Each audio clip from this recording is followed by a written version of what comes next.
It's the cold hard truth.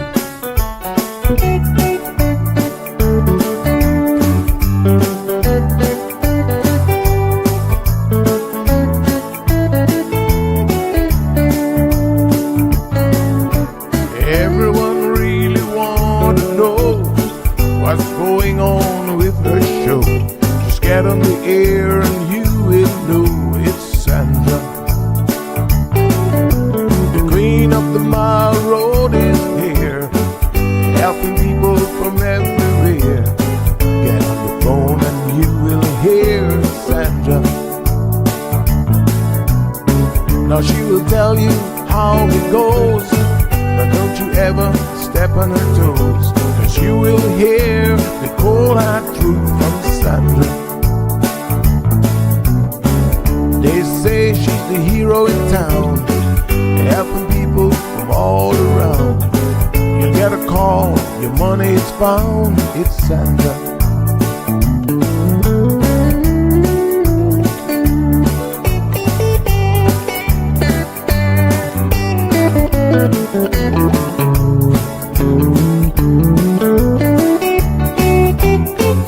Some will call her late at night just to say that there is a fight, and she will not just leave it alone.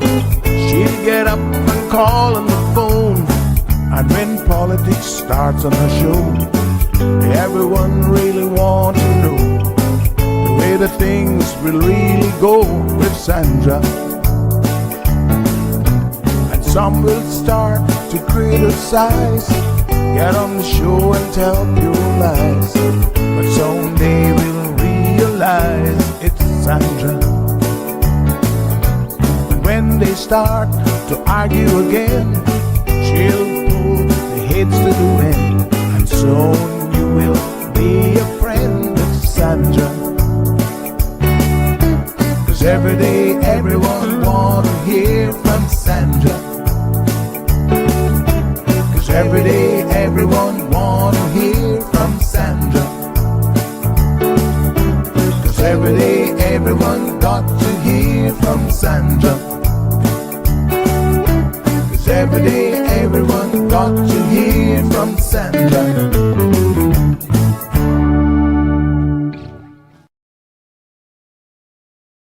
If you're a parent right now, you already know the cost of living has gone up. Rent, childcare, groceries. When the cost of living rises, government must rise to meet it. And we have. Under the revised ECAP policy, our Early Childhood Assistance Program, we've increased funding to keep pace with what families are actually paying today for their children's early education. Who benefits? A father working every hour he can. A single mother doing it alone.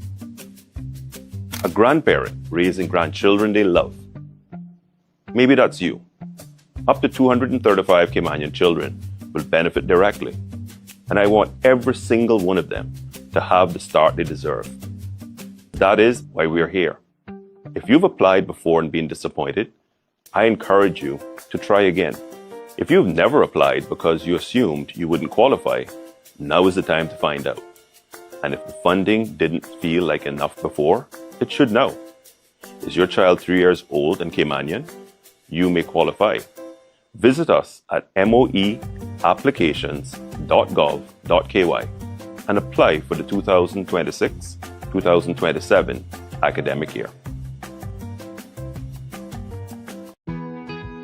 Have you completed and returned your business survey forms? The deadline for the annual business surveys is June 12, 2026. The surveys are confidential under the Statistics Act and exempt from the Freedom of Information Act. Your response matters. Do your part. Fill out and return your survey forms to the Economics and Statistics Office. For assistance in completing the forms or for more information, call 244-4676, 244-4600 or visit eso.ky. Remember, better data, better decisions, better business.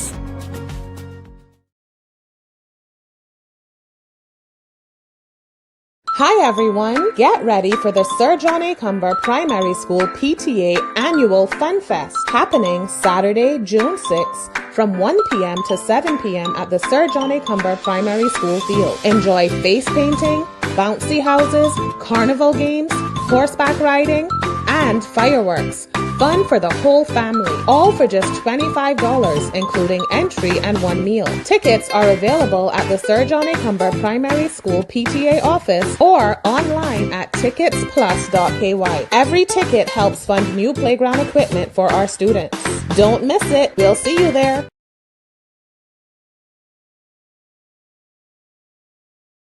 Good morning, good morning. Happy Hump Day Wednesday.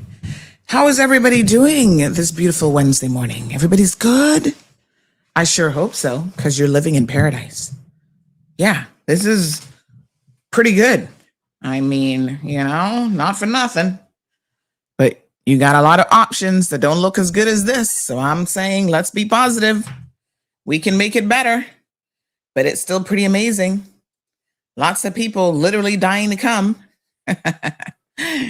All right. Good morning to the beautiful CMR fam. Everybody's good.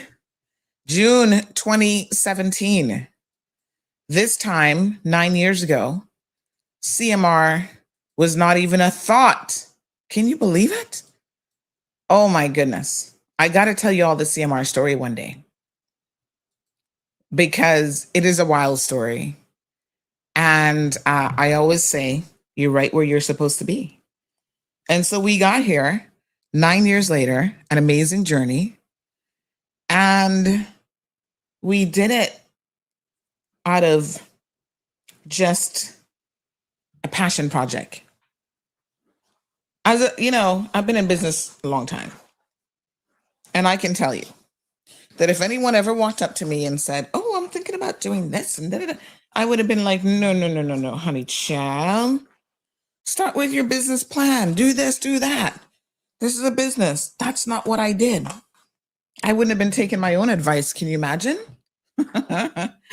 It was just purely like, nope, this isn't about any money. Nope, I don't care about clients. This is a passion project. We need an alternative voice in media. We need a Caymanian voice in media. We need someone who can, bring certain points home, not controlled by corporate anybody. And so I was sitting there on the 29th of June, 2017. I had a 8-month-old? She would have been 8. No, June, July, August. No, she would have been 10 months at that point. And I was sitting there going, I have this idea in my head. It's not really fully formulated, but this is something that I feel compelled to do because nobody was listening. I was freelancing for Loop. Now look at the irony in life. Loop came and gone, honey child. They're not even around anymore. But I was freelancing for them. And every story I sent, oh no, we can't do that story. Oh no, that story is too controversial. Oh no, that story is about the CEO of Digicel. So, corporate owned it. And I'm just sitting here going, this is madness. Why am I sitting here wasting my time? If you guys aren't going to actually do anything, I'm wasting my talents. So I got up on the 30th and I said, gonna send out a message to people. If we were going to start a newspaper, what do you guys think should be the name? Dr. Sidney, I'm calling him out this morning. He's not going to like me for this, but I'm going to give him the credit. Credit is due. He was the one who suggested, how about Cayman Mall Road? I mean, I already had my WhatsApp group where I was sharing news from other entities, right? And so I thought, right, okay, I'm going to do a little bit more than that. And I spoke to Marlon. Marlon was like, what? You doing what? Starting a what? Why? And I said, look here, Bobo, I can't explain the why fully. I can only explain that this is something that I have to do. It's like in my heart. Hard to explain, but it's in my heart. And he was like, really? He said, listen, as long as it does not interfere with our daughter's life and our family life, you, I guess, do you. You know, you gotta have these conversations when you're a family unit. You can't just do it on your own. So I was like, okay, I'll make it work. Okay. Because you be going all in, gonna be up all night, doing this and doing that. I said, all right, don't stress, don't stress. We gotta make this work. And here we are 9 years later. We've managed to make it work. And expansion on the horizon. CMR radio, working on it. So I feel blessed. It's been a bumpy road, no doubt, but it has been the best. It's like on a roller coaster. It has been the best bumpy ride ever. How about that? All right, we have no air conditioning this morning. A little blip in the AC, so that's getting sorted out. Can I tell you that I literally hate air conditioning units? If I had any sense, that's the business I would have gotten into. My goodness. Jeez, I'm peace. Everybody in Cayman got air conditioning, and something always happening to them, I swear. And we seem to be plagued with them. This house, oh my gosh. Ay. What to do? Anyway, so I'm glad it started out. I'm sitting here with my fan and already sweating for the morning. And I hate sweating, but what you gonna do? Reminds me of the comfort that we live with, and that's why I don't complain about my bills, because when I got that AC going, that coolness coming, I'm like, yep, this is what I'm paying for. This is why I'm working so hard in life, is to be able to afford air conditioning. Clearly, hopefully the situation can be sorted out this morning. All right, beautiful folks. Good morning. Good morning. Hello. Thank you, Abby. The official anniversary date is the 30th, which I think is that the last day of the month? How many months does June have? And we'll tell you more about the story as the month goes on, but just so amazing. We've got the DCI team that's going to be joining us here in a little bit this morning, the premier, along with two senior members of the Department of Commerce and Investment. Really happy to have them. I don't know why Zeus is at the door barking at me. I can hear him going, "Ruh, ruh, let me in." Oh, this dog is so funny. He's so lovable. Y'all hear that? He just wants to be by my side all the time. Might tweet him. Do you have a dog that you just absolutely love? That's my Zeusy. I've never had a dog that I didn't love, to be honest. Some have been challenging. They're like that challenging child, and I think they prepared you for motherhood. They were passive aggressive. I would say that my one dog, Oscar, I was like, yeah, he kind of has a personality that only a mother could love. Because you understand that love is just unconditional, right? No matter what your kids do, you just love them, and you just prey on them, and try to put them in doggy daycare and kitty daycare where they can learn some manners and all that fun stuff. That was my little Oscar. He was so special. But I feel like you love unspecial kids even more. Like, I don't know if that makes any sense to parents, but I only have one, so I'm assuming it's the same thing. I loved him more because he was that extra special. Extra special personality, had to keep him in line, but there was just something about it that just, oh my goodness. Good morning, Melita. Delsey's here. Marshall says June only has 1 month in it, but has 30 days. Did I say how many months? Oh my gosh. You got me, honey child. You got me. My goodness. That's so funny. Sometimes we have these slips. We're talking and I'm like, did I say months? What? OMG. Okay. We got coming up tomorrow, another Ministry Matters with the Education Minister, the Honorable Ralston Anglin. I think we're going to be touching on a few of his areas, which include finance as well. So, these ministers have multiple areas of responsibility. So education obviously is very, very important,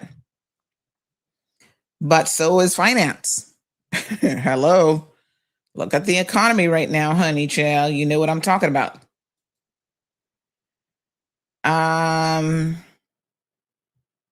Yeah.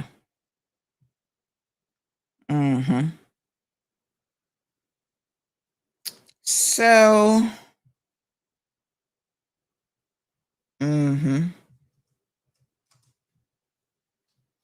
nice.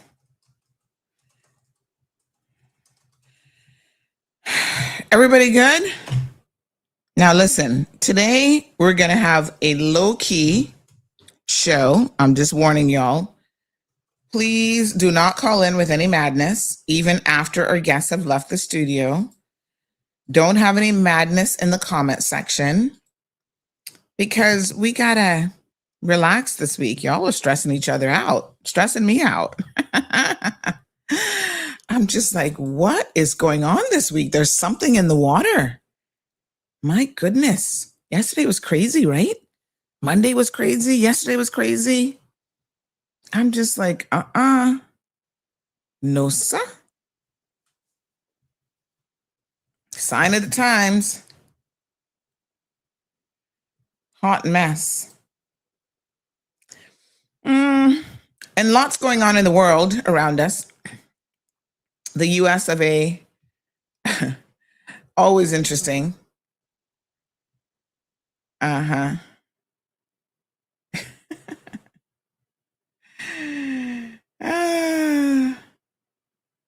my gosh. I just saw something that our good friend Denver Douglas just posted about Trump, and it made me laugh. I just had to laugh. Oh my gosh.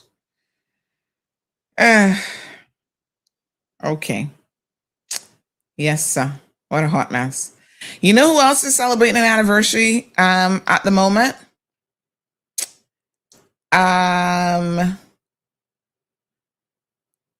Let me see here now. Capella, sorry. Celebrating an anniversary as well. They're celebrating 10 years. So congratulations to them. Well done, well done. 10 years. And I know how difficult being a small business owner can be. And so I take my hats off to anyone, quite frankly, who does it, Yeah, you get up every day and you're about your business, and people don't often know the struggles that come with it. They see the end result, and they don't understand the end result is, there's a lot that goes on behind the scenes. So big shout out to Lorena and her team there, who really have done, a phenomenal job. And I wish you many, many more years of success. Yep. Miss Amiria says good morning to everyone. So nice to have you here, my darling. Hope you're well. Hope you guys had a good night. So there's a couple events coming up that I want you guys to be aware of. The ESO is kind of wrapping up stuff now for their surveys. I got one that I need to complete. I think it said, I need to go back to the email. I'm going to try to get it done today, but I think the deadline is coming up next week. So yeah, I'm going to try to get on that today. And, if you get these emails, fill them out to the best of your ability. Sometimes you might not know every single answer or whatever, but, do your best. Because as I've said constantly, the ESO data is very, very important because it allows us to know a lot about what's happening in our respective communities. So participate if you get called upon. Although I kind of low key feel like they're always sending me stuff.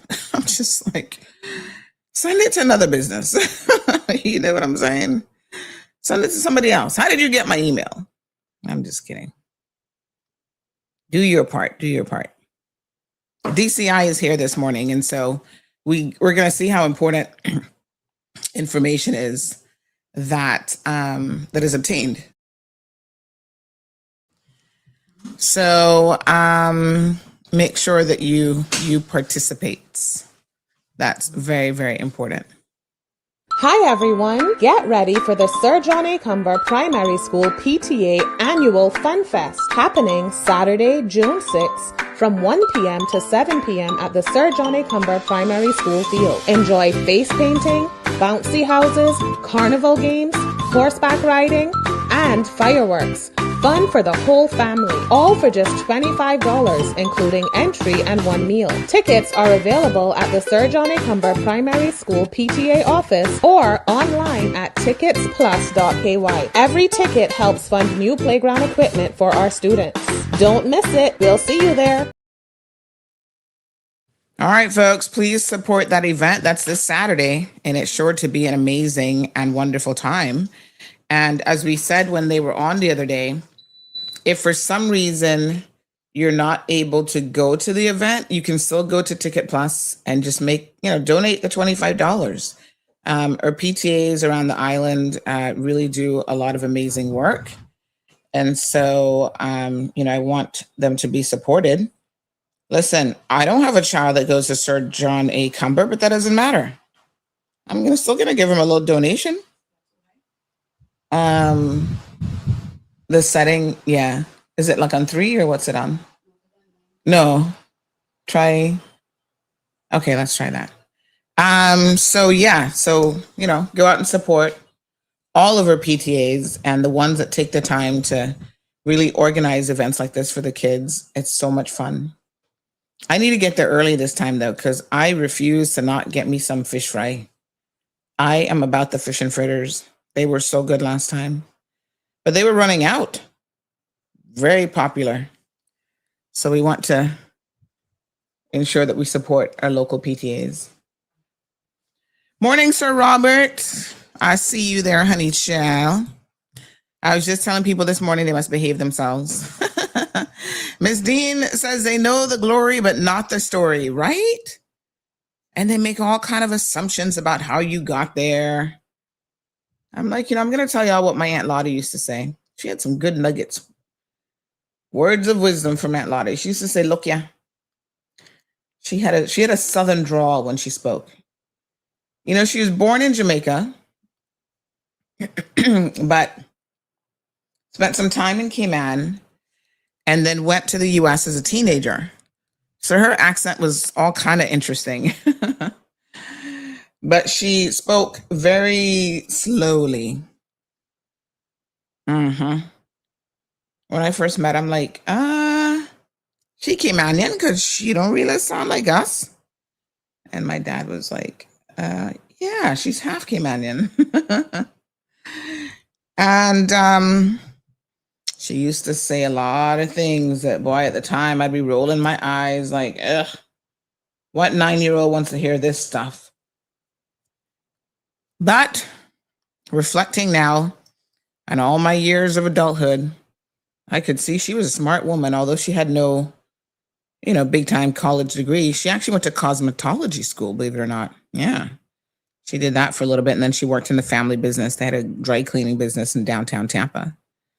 And her father, who was from Jamaica, he did that.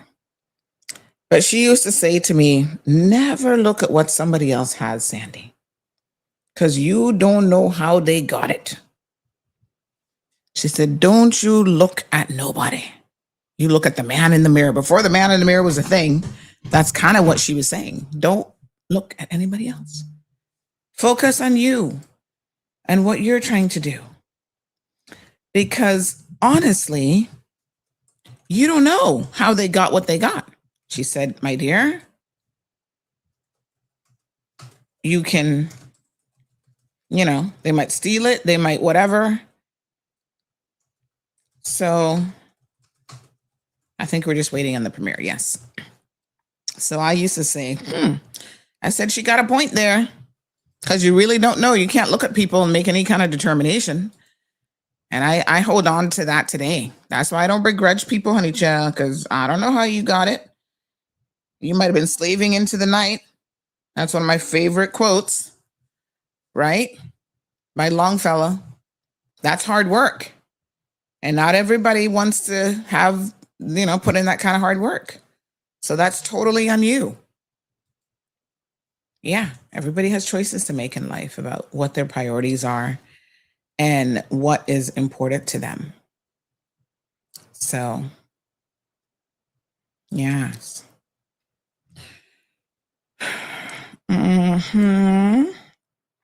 Let me just see here now.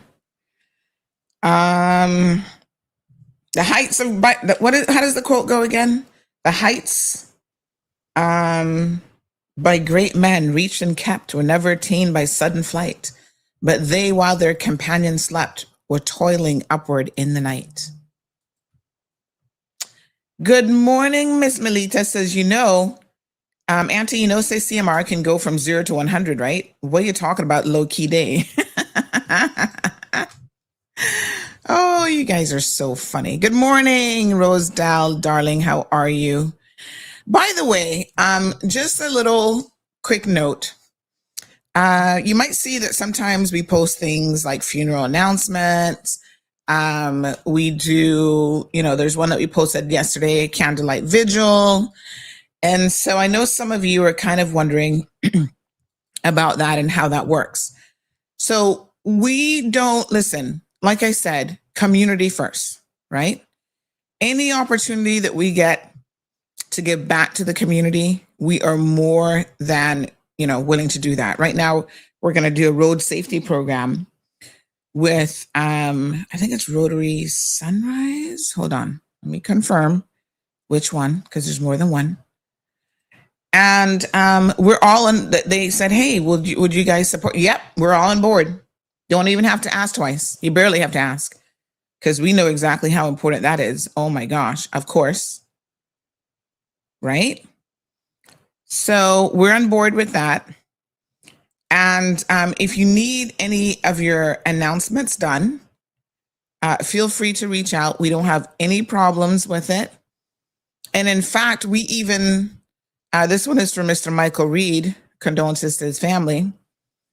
We, some people do what they can with their graphics and stuff. And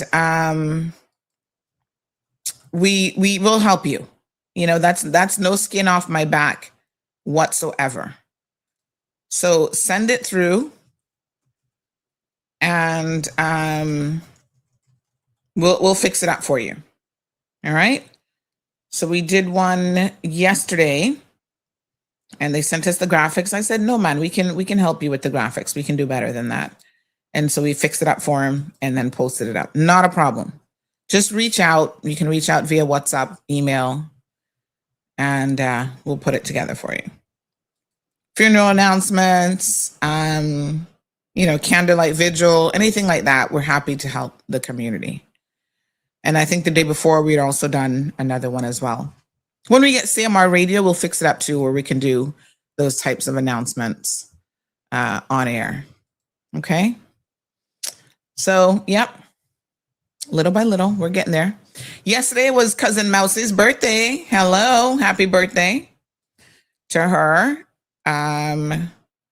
We'll do birthday greetings as well, but sometimes we have to be careful with kids and birthday greetings, because these teenagers, they are so naughty. They be trying to troll each other with birthday greetings. And, I don't know if that's a form of cyberbullying or what they like. Oh, you ended up on Mara Road with the ugliest photo ever. So sometimes when they send through requests and I notice the photo looks a little jacked, I'm like, look here, this is supposed to be your BFF and this is the best photo you have of them. Like, seriously? I don't think so. So, especially the Instagram requests, you can't always tell exactly who these people are that are sending it. We are cautious with them. So some of those we do not post. You got to come good if you're serious. Good morning, Marva Mills. How you doing, honey child? Miss Lucille says a very good morning to you, Sandy. Love you all at home. Keep calm and keep on praying for everyone. Lots of blessings. Thank you, Miss Lucille. Evelyn is here every morning. Bless your heart. We appreciate you so much. Says nobody see what you're struggling when you're struggling. They only see when you're prosperous. Only see your prosperity. Yeah, and prosperity can be what they think is prosperity is probably for most of us just more debt. God knows. You just never know.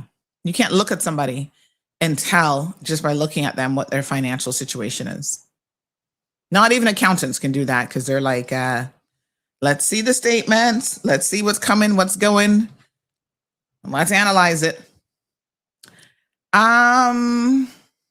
What was the Crew Road commotion about yesterday? I don't know, Anthony. To be honest, I never really got a fix on that, except that I did see afterwards that the police announced that they were looking for this guy. What's his name? He looks like, I think they've looked for him before. He seems to be. So he's a wanted man, David Cranston. So I don't know if the two were related because they said he resides in Georgetown. And so maybe they weren't able to find him.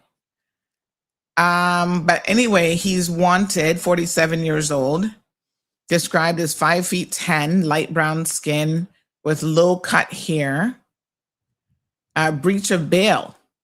Apparently he's tampered with his electronic monitor device and he's wanted for some burglary incidents. That's crazy. Speaking of people who do this sort of thing, tamper with an electronic device, something I saw on a news blip yesterday where there's a guy who took his off in the US and ran off to, I think, Italy. And so now they need to figure out if they can get him back. He was coming up on a murder charge and everybody's like, why was he out on bail? Seriously. But anyhow, they had him out on bail and he is now absconded. Took that thing off and ran to Italy. I'm assuming he must have Italian citizenship for him to do that because you're not going to just run to Italy on a whim, right? I mean, hopefully not. That doesn't make any sense. I'm going to come to Italy on a vacation, but you know how he did it? He got a fake passport. This guy had this all planned out. Honey child.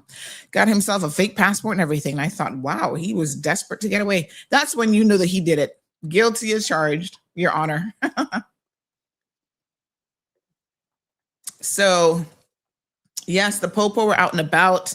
I got reports before they even issued something to say, Sandy, something's going on in this area. The helicopter's up. Lots of police presence. I forget how many guns they said were in the area. Quite a few armed units were there. And I was like, oh my God. The first thing I thought about was my aunt. I called her and I'm like, lock your doors because something's going on in your neighborhood. And I don't know what it is, but please lock your doors. So she was like, you're not going to tell me twice. Oh, goodness. Marshall says, I think that you can look at what others have and try to achieve it as well. Just don't envy or begrudge them for what they have. I don't know. Why even look though? You know what I'm saying? I think do you, because what somebody else has may or may not be bringing them any joy. It certainly may not bring you any joy either. So, I mean, I guess if you say, well, maybe that might give you ideas like design ideas or whatever, but there's this problem that human beings have of trying to always keep up with the Joneses. And it's not a good thing. I've got something in my eye this morning. I feel like the energy that you even spend looking at them, you need to just be staying in your lane and, trying to figure out what's going to make your life fuller, And listen, everybody likes material things. Like, I'm not saying you don't want nice material things. Of course, most people like, shiny cars and a nice, comfortable house and whatever. But you do realize that none of those things really bring you happiness. Most of the time, they just bring in you extra stress. Anthony says, what's your preferred AI app for flyers? I've got about 5 that I use. So I don't know if I have a preferred one. What I do know is some are better at certain things than others. And so I continually play around with them depending on what it is that I'm trying to design. I think most people use the standard, chat and stuff. I also realize that when you pay for it, you get better tools. So on the back end, what's running a lot of these AI systems are Sora for video and what are they called? Nano Banana for images and stuff like that. And you get access to those. I need to find some eye drops this morning. My eyes are feeling a bit dry. You get access to those when you are a paying customer. So I do pay for, that's the cost of doing business for me. So I do pay for quite a few of the AI tools. And the other thing is you've got to get good at giving it instructions in terms of what you want it to do. So it comes down to what you want as well. I don't know. I think I've just got dry eyes. I was seeing if there's something in there that was causing me some irritation, but I think it's just dry eyes today. Island Pearl says, Auntie, why did Carrie Afternoon Live remind me of your show? Down to the hairstyle and the lip gloss, the calling of people on air for confirmation of stuff for her listeners, like I had deja vu. My God.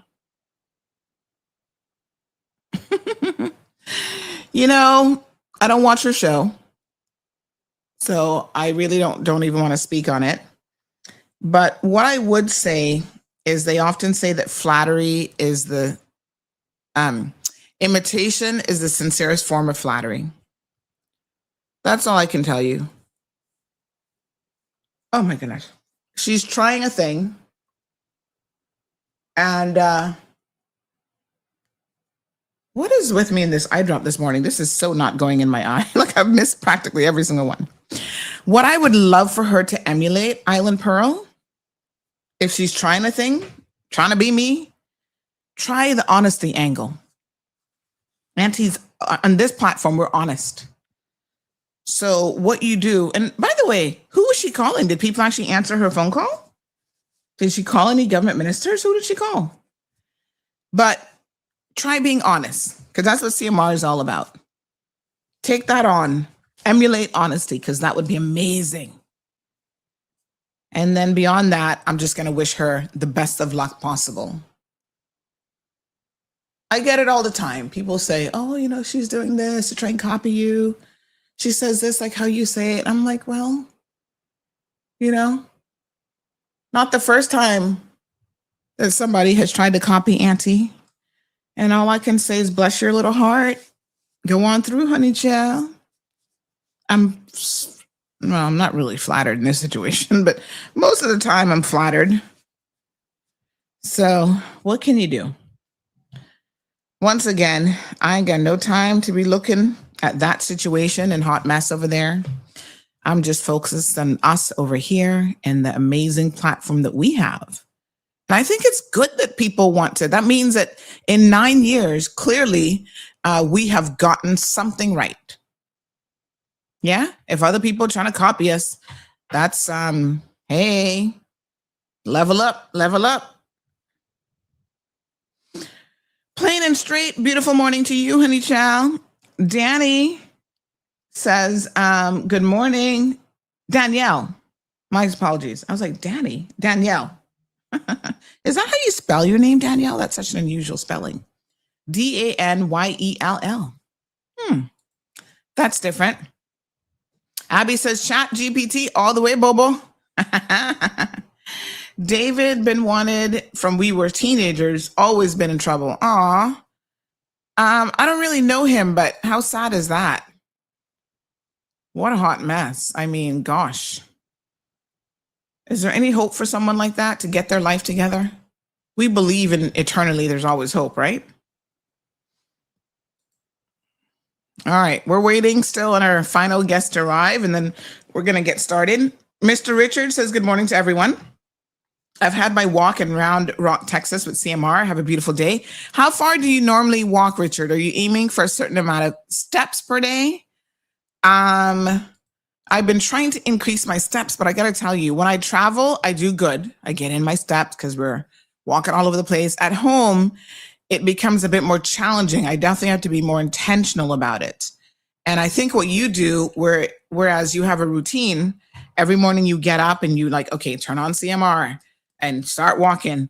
That's the best way to do it. And I also know, Richard, you're doing it the best time of the morning. The best time to walk is first thing in the morning for two reasons. Number one, you get the morning sunlight, which is, they say that within 10 minutes of waking up, you should go outside and get direct sunlight into your face and into your eyes. And there's a whole medical reasoning behind it, right?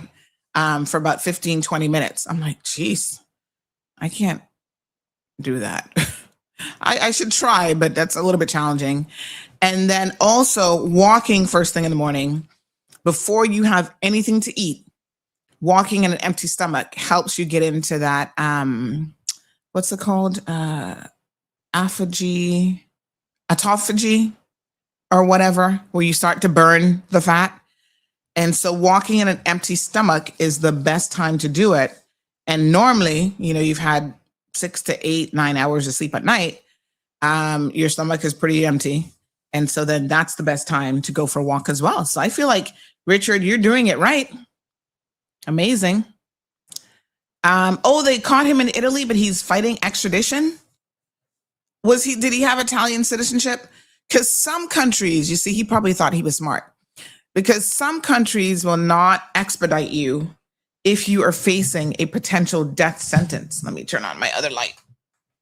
So I don't know if Italy is one of those countries or not, but I think Mexico might be one of those countries. That's why you see a lot of people that commit a murder in the US and they're Mexican citizens. They run back to Mexico, because if Mexico believes that you are going to be executed, that's in their law somewhere in their constitution, that's the one exception to extraditing you, which is so crazy when you think about it, right? Because those are obviously the worst of the worst criminals. But yeah, so I don't know if Italy had a similar provision or if he even researched it, but extradition is pretty easy. Now, a lot of countries have these agreements amongst each other. All right, I see our handsome premier looks like he's ready. Give me the thumbs up.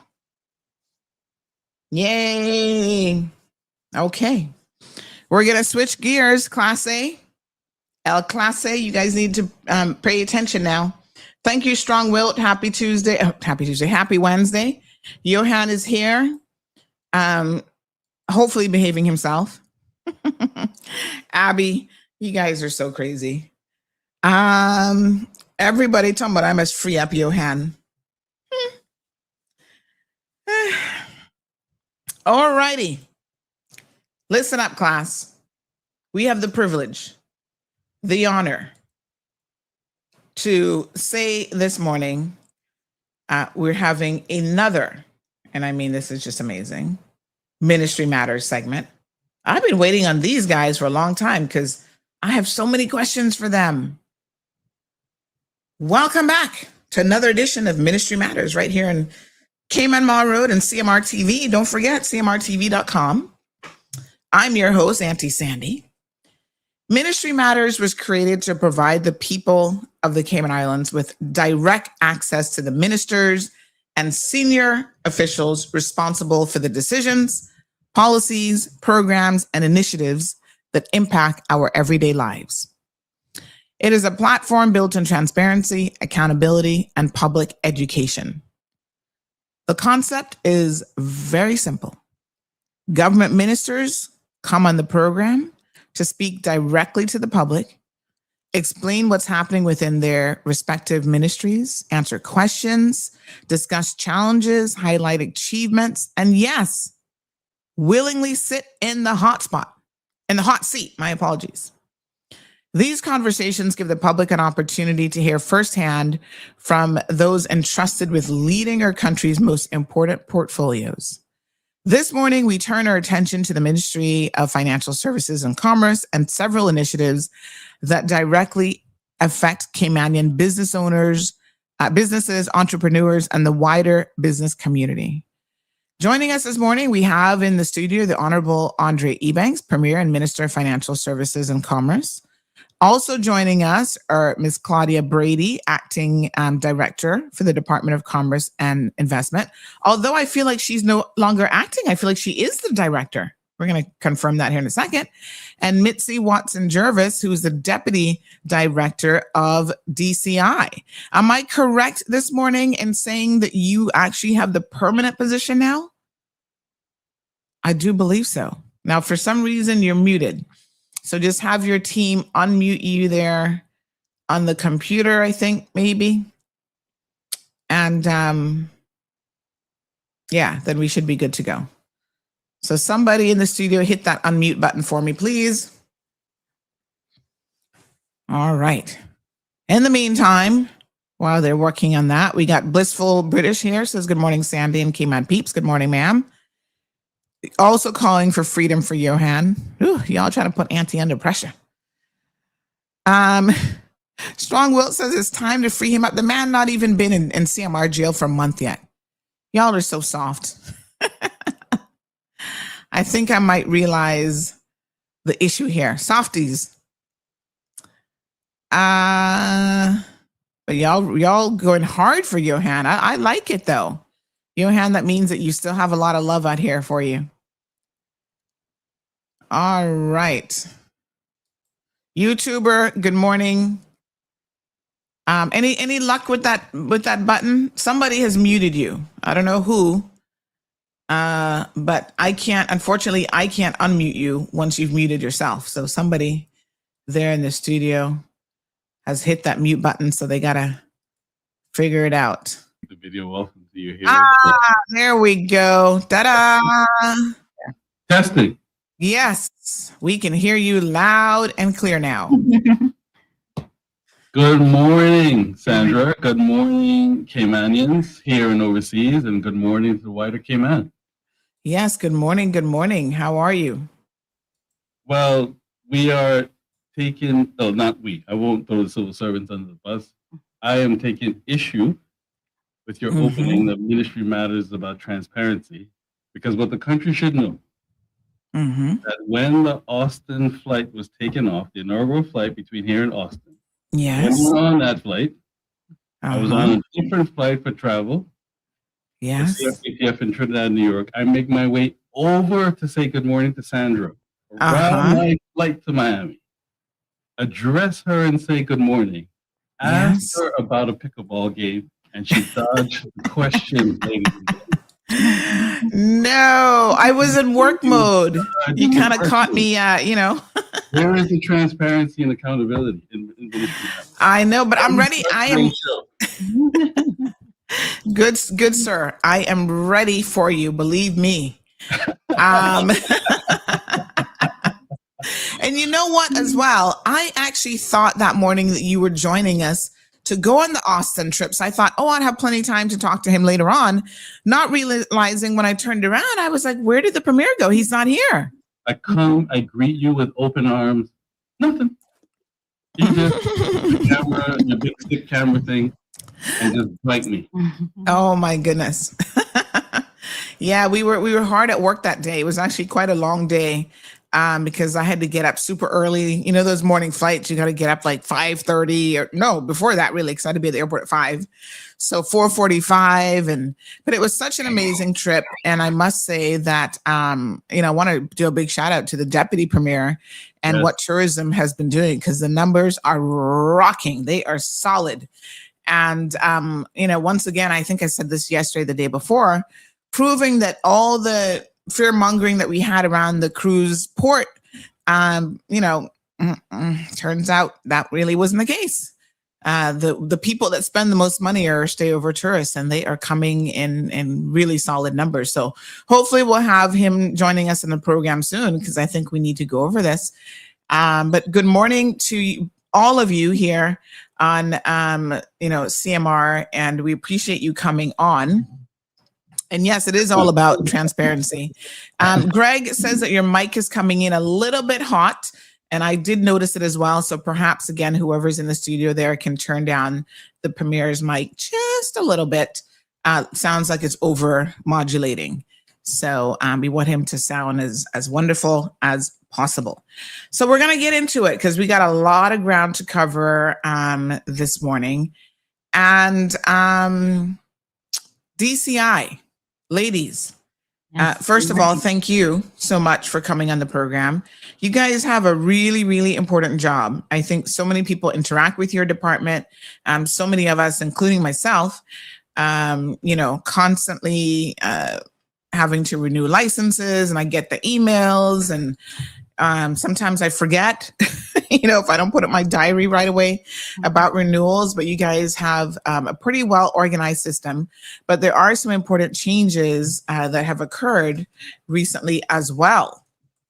And so we do want to highlight on today's segment those changes. But before we get into that, Premier Andre, this falls under your ministerial area of responsibility. Can you tell us a little bit about, in your mind, the role and importance of the Department of Investment and Commerce? Well, good thing is, Sandra, I will say to you what I say to them and what I say behind their back. Mm-hmm. They are an essential now function for the country.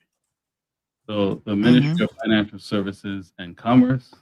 Well, first, is the mic less hot now? Yes, I think it sounds a bit better.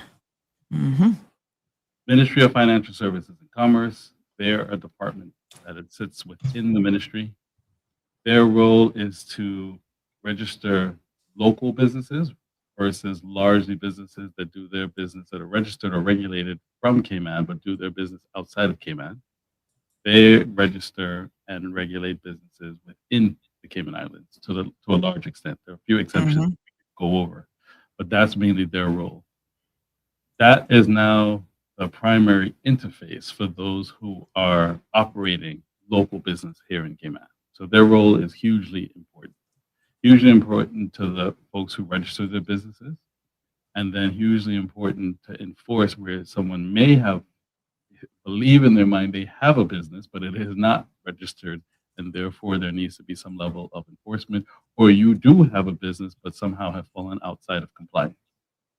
That's essentially their role and function, and they've been performing it very, very well.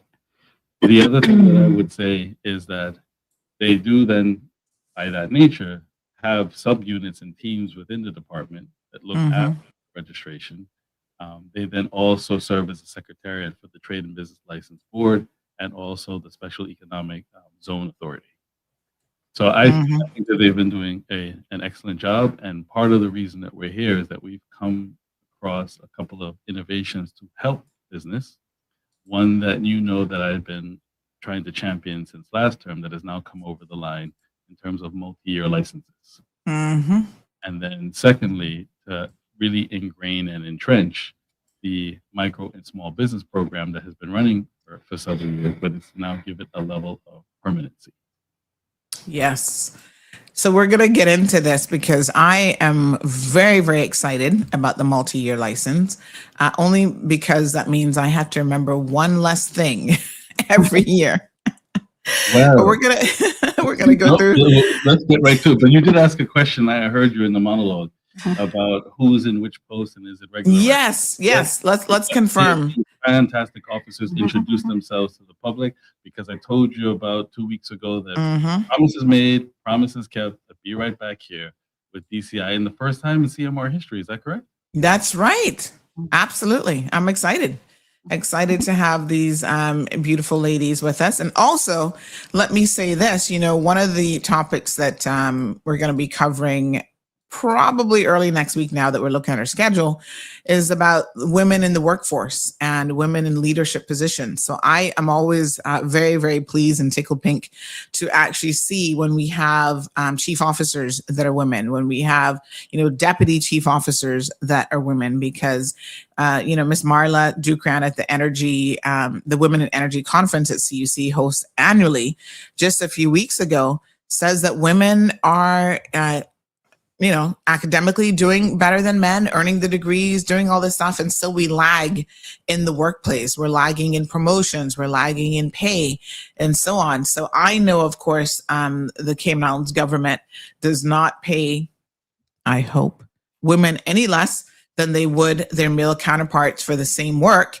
But I'm very, very pleased to have both of these guests in the studio this morning. So let's talk about, Let's let them what you introduce ladies are. Let's Yes, let them introduce themselves. And Absolutely. there's a tie-in to what you said that maybe I could do in some closing comments to give an update to the country of the business trip I took last week. And there was a tie-in to that last point about women taking leadership roles that I think you'll find interesting, that I discovered in New York. But first, my left. Okay. Good morning, Sandra, and thank you for having us on this morning. Thank you. To address your question, Mhm. I am still in an interim role. Okay. So I went from the acting role to an interim role. So no, it's not a permanent position. Okay. Still in the interim role. Still in the interim role. All right. What's the difference between acting and interim? I thought they were the same thing. Based on legislation, you can only act in a role for 1 year. After you've gone over a year, is either you are appointed or someone else takes on the role. So I've transitioned from the acting role to an interim role, which we can then carry on for longer until a permanent director is appointed. All right. And how long have you been acting? Obviously over a year, but how long in total? Collectively, between acting and interim, it's about 3 years. Okay. Well, time to make that permanent. I'm just saying. Just to be clear, the elected arm is not involved. I know. We. So I think you've introduced me already, Claudia Brady, the interim director for Department of Commerce and Investment, and I'll have to introduce herself. Wonderful. Thank you, Miss Claudia. Miss Mitzi, good morning to you. Yes, good morning, Sandra. It's a pleasure to be here. This is our first time on, as you've said, but happy to be here. Of course, we have some exciting news to share. I'm obviously the deputy director, as you mentioned, and I support Claudia, obviously, in providing leadership, administration, and oversight of the department and our various functions. So again, happy to have this discussion. Looking forward to some lively, interactive discussions with you, and our listeners. So good morning again. Yes, thank you, ladies, so much. So let's just dive right into it. So I think that this concept of a multi-year license is one that, so many people are really going to get a lot of benefits out of, but we want to make sure that we ensure that our audience or listeners understand how it works, who it's intended for, and that they are fully compliant. So I just did my first one, I think about 2 or 3 weeks ago now. And it was very straightforward and easy, but let's get into some of the details. So it's only available at renewal time, is that correct? Yes. Yeah. So Okay. just to give the overarching, Mm-hmm. the reason to push and champion for this is because if we have longstanding compliant Caymanian businesses whose shareholding, so remember, DCI is looking at the Caymanian control, so the directors, and then the Caymanian ownership, the shareholders. If that remains unchanged and are compliant entities, then why not have individuals like a driver's license be able to pay for longer so that you're not filing the same documents over and over and over again each year to make it less tedious, less strenuous on a business, with a positive obligation that if something changes, you then have to tell the regulator. That's the overall premise. So I'll either allow the interim director or the deputy director to take your audience through the guidance note and the application, And then I think you'll be stunned by some of the numbers we have of what the current take-up is already. And this has only been a little over a month since we commenced. But either Claudia or Mitzi, take it away. Wonderful. I'll start off, and then Mitzi will probably walk you through the guidance as it relates to the applications.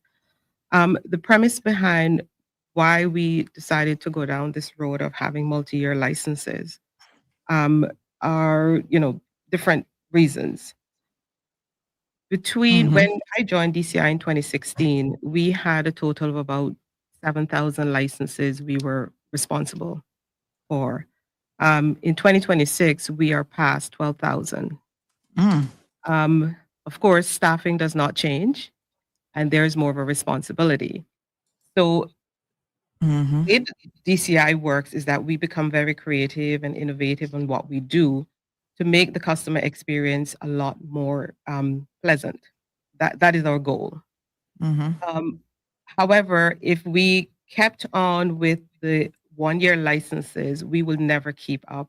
And I'm sure, Sandy, on your show, you've heard a number of people venting their frustration at DCI and how long we're taking to respond and process their licenses. Because, of course, the numbers have grown and staffing has not grown.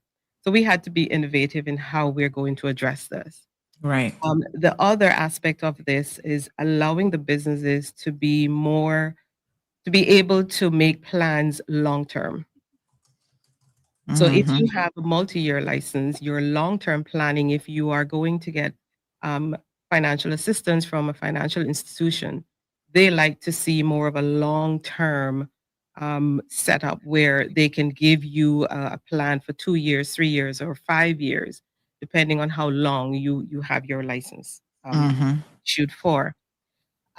So then the recurring applications coming into the department will then lessen, and we're able to process applications quicker because the numbers are less. Yeah. So it was sort of twofold, which is the reason why we came up with this plan. I will say, since we went live April 28th, we've had 332 businesses that have already gone multi-year licenses. Sorry, say it again. I missed it. Say that. 332. Wow. 332 in That's amazing. That is amazing. So as the Premier mentioned earlier, you have those long-standing businesses that have been here since I was a child. They're not going anywhere. We take away the burden of the constant annual coming back to DCI, filing your applications. You have a lot of businesses that have multi-locations.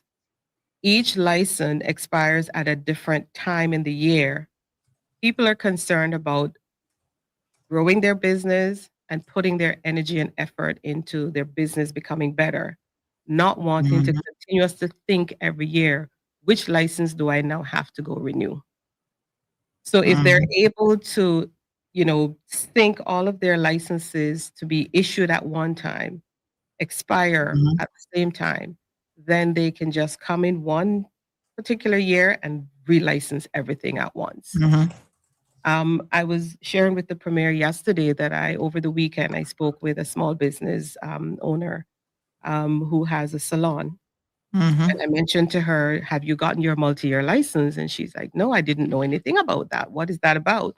So I explained it to her, and she's like, that is awesome. Next time I will, because for her, the retailers who provide her with supplies, every time she goes to get her supplies, they want to see a business license. Yes. So every year she has to go with her business license before she can get her discount. Now she said, if I have my multi-year, I can get my for 3 years without having to continuously go back with a new license. Absolutely. So we see the benefits already. Yes. And the convenience for the businesses already. Yeah. And this, I was going to say, even in my case, the first person that I emailed after I filled mine out was the bank. Because same thing, every year it's like, oh, we need due diligence. We need, this and that. And so I emailed my bank manager and said, hey, I'm now taking advantage of this multi-year license. And I think I did 3 years. And so I said, here's my receipt showing that I paid for the 3 years. When I get the license, I'll forward that so that you can put a note on the record. You don't have to come and get that from me every year now. Yeah. So- so KYC stuff. I'm like, oh my goodness. So what you're hearing is that although we had operational aims and we knew that it would be beneficial for the businesses to take the pressure off staff, but also the businesses, but now we're getting real-time ancillary benefits, secondary benefits to the businesses in terms of the cost of their businesses, which is key. Anyone with a smaller micro business knows that cash flow is king. And then now on top of that, if you're now having to lessen your burdens from a compliance perspective, that's less time you spend on that. So you're gaining time back that you can then plow into your business. Exactly. So maybe we turn to maybe Mitzi now to maybe kind of go through the application for folks who don't know. Yes. So just adding on to what Claudia said, we have had, significant interest in the multi-year licenses. We've had persons who have also just submitted prior to April 28th when we went live, who were asking, can we come back and submit for a multi-year licenses? Unfortunately, we can only take it at the time of your application. So for those persons that have renewed their license for a year, they will have to wait till when it's expiring, and then they can obviously take advantage of it. In addition to the numbers, the 332, what we've seen is that the most popular terms have been our 2-year and our 5-year licenses. Although closely behind by a 3-year license, thus far we've only had one business take advantage of the 4-year license. So for the application process, as you would have said, obviously you've gone through the process online. It's quite similar at the counter as well. Is that you can actually take advantage of the multi-year licenses as well as the small business incentive program once you qualify and are eligible for that. So what we've seen is persons just really, really excited about coming out to take out a 5-year multi license as a micro business and only paying $375. And they were just blown away. So we have seen, like I say, that term being really, really popular. It's no different from the original application as you would have seen when you submitted yours, except at the end, you're selecting the term, whether you want to take a 1, 2, 3, 4, or 5, and then you just have to pay the fees upfront. So all of the requirements remain the same. What will change is obviously those documents that would have been for those businesses that need to provide documents at the end of the term every year, such as companies who have to provide their annual returns, they will still need to provide those documents. And what we're doing is we're developing our portal for persons to be able to upload those documents. So you still won't have to come out and visit the department. You can interact with our portal and submit all of the documents that you'll be required to provide annually through the portal. And the only time you will need to visit us or interact with our portal outside of that is if you have made changes during the duration, obviously the term of the license. So if you've made changes to your location, if you've wanted your name, the change that would have been done otherwise, those are still required. So you must do those within 30 days after the change. You must come back to the department, either at the counter or interact with us through our portal and make those changes. And so we have really, really seen a lot of excitement, a lot of interest, persons wanted to take advantage of the multi-year licenses. Maybe just talk through very quickly the actual requirements. So who can apply? So for those businesses, all businesses actually can apply for a multi-year license except our exempt, our non-resident, and obviously our LLC. Those are the only exemptions for businesses. So all other business types are eligible to apply for the multi-year license. You must meet, obviously, the criteria. You can't have any breaches or outstanding penalties. You must be compliant with all other laws. And as I said, once you have gotten your multi-year license, you will then need to, your conditions on your license will tell you that you'll need to apply and produce those documents, or not apply, produce those documents at the end of the annual term, such as when you file your annual returns. And what we're going to do is actually make that fall in line with when you need to actually file those returns at General Registry. So between January and March, obviously, you can file. There's some early filing in October, I think, as well. But once by the end of March, we're expecting to see all those annual returns coming in for those companies that need to produce their annual returns. And you're going to need that also to be in good standing and produce your good standing certificates for the bank and other institutions. Mm-hmm. And Sandra, All right. So Sandra, if you don't mind sharing, was yours a 5-year? Did you go for 5? I did 3 years. 3. Okay. See, that's interesting because Yes. when we were going over the stats, the most popular category so far, but mind you now, we're just a bit over a month in, are 5 years and 2 years. For some reason in my mind, I thought it would be 3 and 5 because I figured 4, if you do 4, you might as well get 5. Yeah. And so then 3 might be a good mid-year term, but then the department pointed out, but maybe for some of and if we do some of the greater analysis, maybe for some of the micro and small businesses, 2 is maybe more affordable, gets the due diligence out of the way for a nice 2-year stretch, and then maybe they'll graduate if they grow.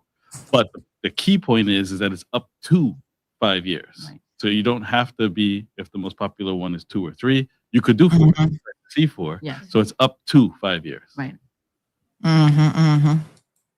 Yeah. I mean, I think for me, it really just came down to, okay, if I'm going to do this for all of my licenses now as they come up, I was kind of just budgeting. So to be honest, I probably could have easily have done the 5 years. But I thought, you know what, first time, let me just try the 3 years and kind of see how that works. Yeah. Yeah. And to add to that too, it's when something is new, people are very cautious about what they do. Yeah. And a lot of our sole traders or small businesses have multiple licenses. So again, it's down to affordability. If I have 5 licenses, am I going to be able to afford renewing 5 licenses for 3 years? That could be a bit of a stretch. Those that may have 2 licenses is good. They can just do 5 years or 3 years. So it's down to affordability and then the newness of the whole project. Yes. So once people get comfortable, I think they would probably go for a longer time. Yeah. And going through the process was really painless. I would hope. Well, we have a witness. We have a witness right now. How painful or painless was the process? It was. But then also, Auntie Sandra. Yeah. But then when you think about our licenses, the applications, we have about 60% of our licenses coming in online. So there's a significant number, which Actually, is then actually up to 80%. Up to 80 now. So that is why we're pushing to have a lot of uploading of documents on the portal instead of coming into the counter. And in the day of technology that we live, I can tell you, I have not been physically been into a bank for at least 3 years. I just don't. So it's the convenience of it, and we have to ensure that we provide that convenience for our customers to reduce the burden, to be honest. Yes. It's inconvenient if you're in East End, you want to come to Georgetown just to do a TBL when, time is money. We all know that. So yeah, that's absolutely. Yes. Yeah. No, I mean, I love the online options for sure. And being able to sit down and do it online in 10 minutes, it's fantastic. All right. So we do have some questions that are coming in already. So let's go ahead and prioritize our viewers. So Anthony says, does the multi-year license apply for limited, LTD, or incorporated companies? Yes. Yes. Yes. If they comply with the 60/40 rule and they're doing business in Cayman. Yes. So it's for sole traders, partners that are 100% Caymanians, and then obviously our 60/40 incorporated companies where they're Caymanian owned and majority Caymanian owned and controlled. Okay. Sarah, we're going to get to that here in a second. Miss Melita has a question. She says, Mr. Premier, good morning. I have more than one question for you, but I'll start here. Why are we paying for a business license to have a tour bus license, and we're also having to pay to renew our tour bus operator license annually? The other question, so maybe we start with that one first. So I know that buses and taxis are a little bit different because they have like a dual licensing regime in place. So they're licensed under what's the authority called? Public land. Transport. Yeah, public transport. Yes, and then also public transport. Right. Yes, public transport, and then also business license. So explain to us, because I think there are a few entities that fall under this kind of duality, right? Where they have almost like a what would you call it? Almost like a regulatory license in a way that they have to comply with certain other things. And then the business license is seen as completely different. So I Yeah. guess that's the question that Melita is asking. Yeah. I can take that if you wish. So we have had Mhm. that question and we sought some legal advice on it. And what we were advised is for taxi drivers, they do not need to get a separate trade and business license. Their permit, their operator's permit to drive that taxi allows them to carry on and do business. We still have some taxi drivers who want to get the license. They've obviously said, look, the bank is requiring us to have this license. We have had it for how many years? We want to continue, but it's not a requirement under the law. But for the tour buses and the limousines and other public transport, they do require, they're actually considered to be operating a business. They have two permits. So they have the driver's permit as well as the operator's permit. So they have to get two types of permits. And usually the business owner gets the operator permit, and then obviously the drivers are usually permit holders, and they also have to get a driver's permit. So if we can delve into it a little more to make it a little bit clearer. Now, you cannot be licensed under two separate legislation for doing the same activity. Where the change is, if I am a tourist, a tour bus operator, and I'm operating my own bus, I have a license from the public transport to operate that bus. Where the change is when I become an operator where I hire other persons to drive for me. Then you're required to have a TBL license because you're no longer the operator of that business. You are now hiring persons. So you are now doing business where you are paying someone to operate your business You're an for you. employer. You're an employer now. Okay. But All right. if that person falls within the first category that Mitzi spoke about, then they can reach out to us, either myself or Mitzi, and we can go through the whole scenario and see if we can clarify it, because more information would be good so that we know we can assess and see what In that what particular issues. Okay. Yes. Yeah, in that particular, Yeah. we've also spoken with the banks. In particular, Cayman National, because they had some queries. And so I spoke to some of their senior leaders there with regards to the requirement for the tour buses and the operators, public transport operators. And obviously the requirement for them to have the trade and business license. So the bank is also now aware that they no longer need to be requesting for taxi drivers to have this license, because under the Public Transport Act, the taxis are all Caymanian, taxi drivers are all Caymanians, and they're sole, they're self-employed. So they're not considered to be carrying on a business. They're driving their own taxes, and their license with public transport is sufficient to carry on business. Okay. So Melita, possibly you may not have to do that. So reach out and they can provide you, I think, with some more guidance. But it depends on, they say the devil's in the details. And so they just want to make sure that they're advising you correctly, but you can reach out to the team. So another question, she says, I've done emails and copied the ministers in charge and went as far as a call-in on the Miss Sabrina show to highlight the situation while hoping that it will reach your ears by asking for your assistance in the matter. Well, honey, Chal, you got your answer this morning. Yeah, so there you go. Problem half solved. But just to make sure you're fully compliant, because it does matter. And I think this is important because when you become an employer, there are additional things that you need to have in place to make sure that you're fully compliant. Because now you're potentially taking out work permits for people. Right. You've got to have a pension plan, insurance, all of these other things that DCI would need you to document and to actually provide that information. Yes.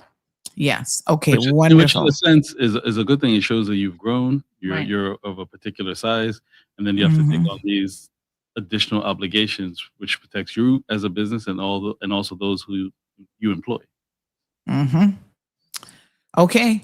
Mr. Tony Brown in the house. Morning, Tony. Says, as it relates to limited company and multi-year licenses, is the renewal fee fixed for the full multi-year term, or is there a reduced fixed fee applied to the multi-year license? So the fees are in our schedule. It's under the Trade and Business Licensing Act, the 2026 revision. So under there, all the fees are based on the category license you hold. And again, if you're applying for the incentive and you qualify as a micro, then you don't pay any licensing fee. You only pay the application fee, and that's per annum. So for the duration of the license, depending on the period you choose, you would pay the 75 times whatever period you're choosing.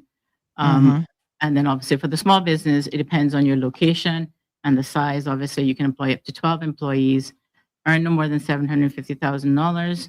And obviously, if you change location, say if you're operating in Bodden Town and you suddenly move to West Bay, then there would be some differences in the fees, and you would have to come back and pay the additional fees to the department. And if the question that was in relation to whether or not there's any distinction between the LTD companies, different companies, no, the fees aren't distinguished in that way. The important fact there is to determine if you qualify for the small business incentive. Right. That is the determining factor as to what fees you pay. Yeah, not what type of legal entity it is. No. Right. Okay. All right. We've got a caller in the line. Good morning, caller. Welcome to the program. Hi, good morning, everyone. Again, it's Melita. Morning. I just, Sandra, was actually two different questions. The latter part of it was actually addressed to Mr. Premier itself, personally. Okay. So that's a different situation. But with the tour bus license. What was the second question? I think I missed it completely. Yeah, that's what I'm asking for him to reach out, you know. Oh, I see. You've got a question that you haven't put in there. Oh, okay. Yeah, it's something that was ongoing as well, but that's separate. So, okay. Yeah. But the first question is a tour bus driver. Okay, I would say the majority of the ones, for example, the ones that go, you know, pull in numbers and stuff in the morning to be part of the lineup, whatever. Most of us are single driver. We don't actually hire people to drive our buses. We're independent drivers. We don't have any. Actually, a matter of fact, public transport have told us in the past, I don't know if it's in black and white, that we're not even supposed to allow other drivers to drive our vehicles without permission. So we're not actually hiring people. We're just in the lineup as independent drivers, single drivers with a tour bus. So we're not like the Websters and the Majestics and all them to hire people. You understand? So a lot of us actually do have that permission to hire people to drive our buses, but yet we're still paying for the business license. Well, what they said this morning is you really shouldn't be. So you can. Exactly. I'm learning that now after having to do this for the last probably at least 3 years. Ever since after COVID, yeah. All so, right. ma'am, do you want to maybe visit the counter so that we can have the officers look at your particular circumstance and then advise you based on what Mitzi laid out? Okay, I will. Give me a call. My number is 244-2219, and I can look at your specific situation and give you further guidance. Okay, San, can you WhatsApp that to me, please? Her number. Yeah, hold on 1 second, because already I done forgot. 244-2219. It's also on our website. And I'm older than you, so imagine if you forgot. Just the number. All right, Melita, thanks very much. I've sent it to you. Thank you, Sue.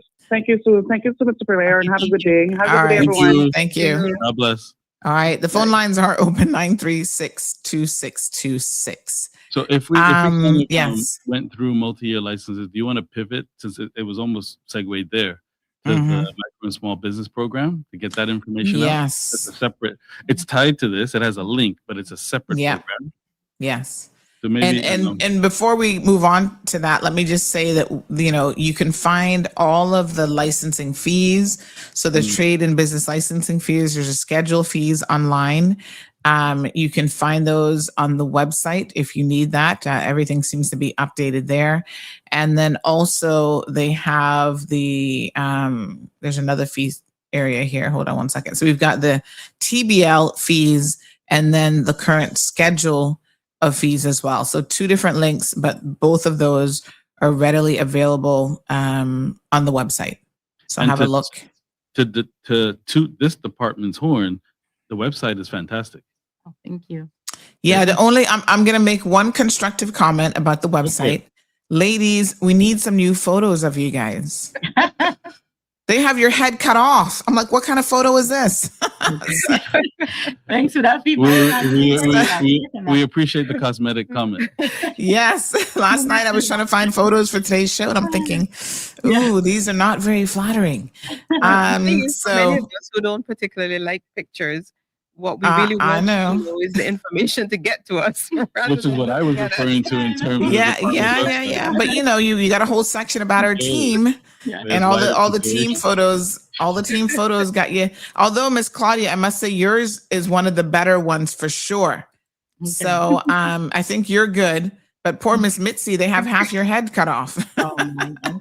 We have to fix that. We have to fix it. Yeah, before time gets away from us, let's delve into micro and small business programs. Yes. I just want to put one plug in there for all those from Kim and Brack and the sister islands that are listening in. I'm originally from the Brack, so welcome to all those persons. But I just want to also plug there that we have had 21 businesses from Kim and Brack and 5 businesses from Little Cayman that have taken advantage of the multi-year. Oh, fantastic. Yes. Yeah, Sister Islands eligible as well. Wonderful. And shout out to the team there. I was there maybe 6 or so weeks ago for to visit the Brack, and the team is outstanding there. Shout out. All right, wonderful. And the new office. Shout out to the DCI Brack. Oh, where's the new office located? Is that a new location? It's down in the airport, down by the airport. As soon as you come out the plaza by the airport. Yes. Yeah.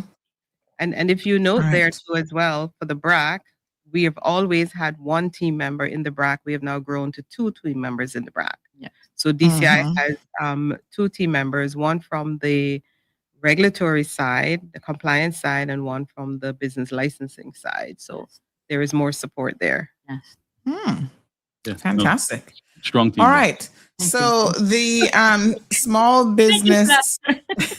No, that's fantastic. The small business incentive program has been in place now for a number of years, and many of us have taken advantage of it. And this government continues to support this, but there's been a tightening up of it. And I got to be honest with you, I was kind of feeling 2 ways about it, but I like it because I think that some people it became a little bit too easy. And I said this, last year, perhaps when we were having this discussion, it was too easy for them to take advantage of just paying the $75 application fee and nothing else.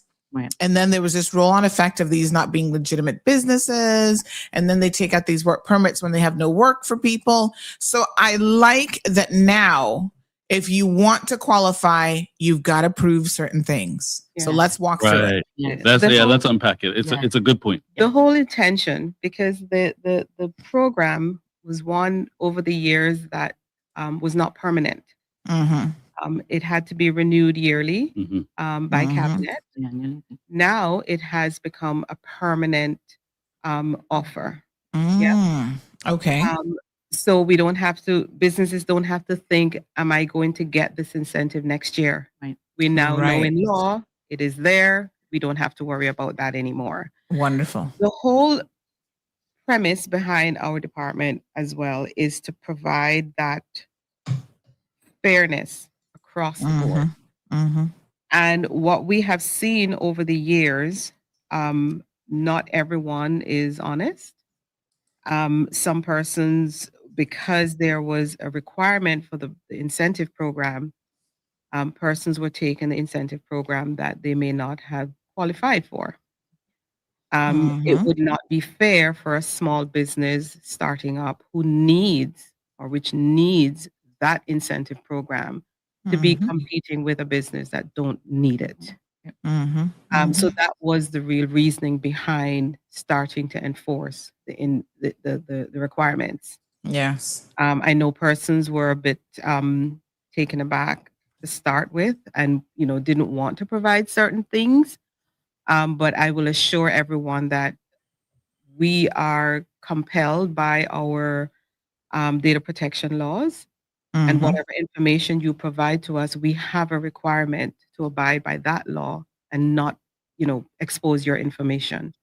So I want to assure people that whatever you provide to us is kept confidential. So with that said, I'm going to throw over to Mitzi, who would go through the requirements now that the incentive program is now permanent. And just before it passes to Mhm. Mitzi, let's give NCFC some credit. Mhm. Looking at this, studying the data, seeing that this is a successful program, Mhm. let's not be bothered the fact that there was several successive governments ago that did it and get into whether or not it's good or bad or discontinue it. It's a good thing. Right. Give credit where credit is due. Mhm. Enshrine it in legislation Right. so that you don't have this guessing game. Because I was on the end of some of those cabinet papers last term where it's getting to the end of the year and you all are Yes. saying, we need to renew, we need to renew. Absolutely. Let's just Mm. recognize good is good, implement it solidly, and then move on. Yes. Wonderful. So, yeah. So actually, I was going to start off with that to say, obviously, we Oh, want to thank good. this government because it really was to the end of the year. You know, persons would call up, is the discount going to be offered again? There was so much uncertainty around it. So obviously, thanks to the premier and obviously our current government, they have made it permanent now. So in December 2025, the regulations was changed, and obviously making it permanent then meant that there was a need now for increased monitoring and obviously verification of eligibility for persons, and obviously to reduce the risk of abuse by businesses who no longer qualify. And we have seen some of that, unfortunately, as Claudia said. You know, some businesses have not been honest about it, and it is revenue that's being foregone by the government. So to protect the integrity of the program, we needed to do something. Persons were saying to us, "You guys have made it way too easy to get a license." We saw that some businesses now have anywhere from 10 to 17 licenses. Some of them even in the same category. And so there have been some abuse in terms of coming out to get multiple licenses, a sole trader having multiple licenses in the same category, obviously trying to keep within the threshold of the 4 employees and otherwise. So there was some abuse of it. And we have obviously received some positive feedback. I was sharing with the premier yesterday that persons, even though initially there were a few persons that, were resistant to the bank statement, we were very pleased that persons were not pushing back. They just were grateful to be able to get the discount and recognize that there had to be a change. They saw that there was some abuse of the system. Businesses were taking out the licenses to obviously, as we've been told, take out permits for people they didn't have work for, just because every year they came and there was no questions. Really, it was just, you pay the $75 and you go off and do your business. So And I just want to plug there that even though we offer that incentive, it is really your decision if you want to take the incentive or not. Right. Some persons still have reservation about providing their confidential information. The option is you pay the full fee. Right. Yeah. Right. So it's either or either. Right. But as long as we offer Right. the what was the word I'm looking for? Incentive program? No, that we offer the decision. The The decision decision. is yours. Yeah, the choice right? is yours. The choice is yours. Yes. But going back to Mitzi's point, that people are sending in their information freely, no problem, because they know they qualify. I think those who are probably going to be more reluctant to provide the information are those who probably know we will scrutinize and that probably does not meet the criteria and will have to pay the full fees. So. And Right.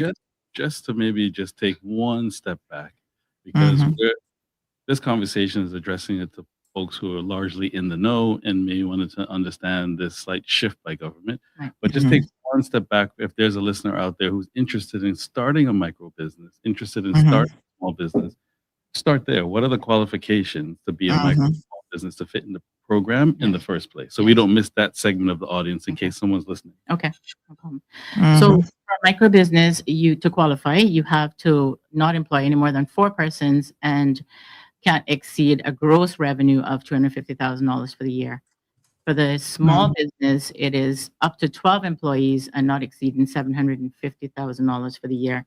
And the discount is based on, as I said earlier, your location. So for businesses that are operating in West Bay and Georgetown, they receive 50% as a small business.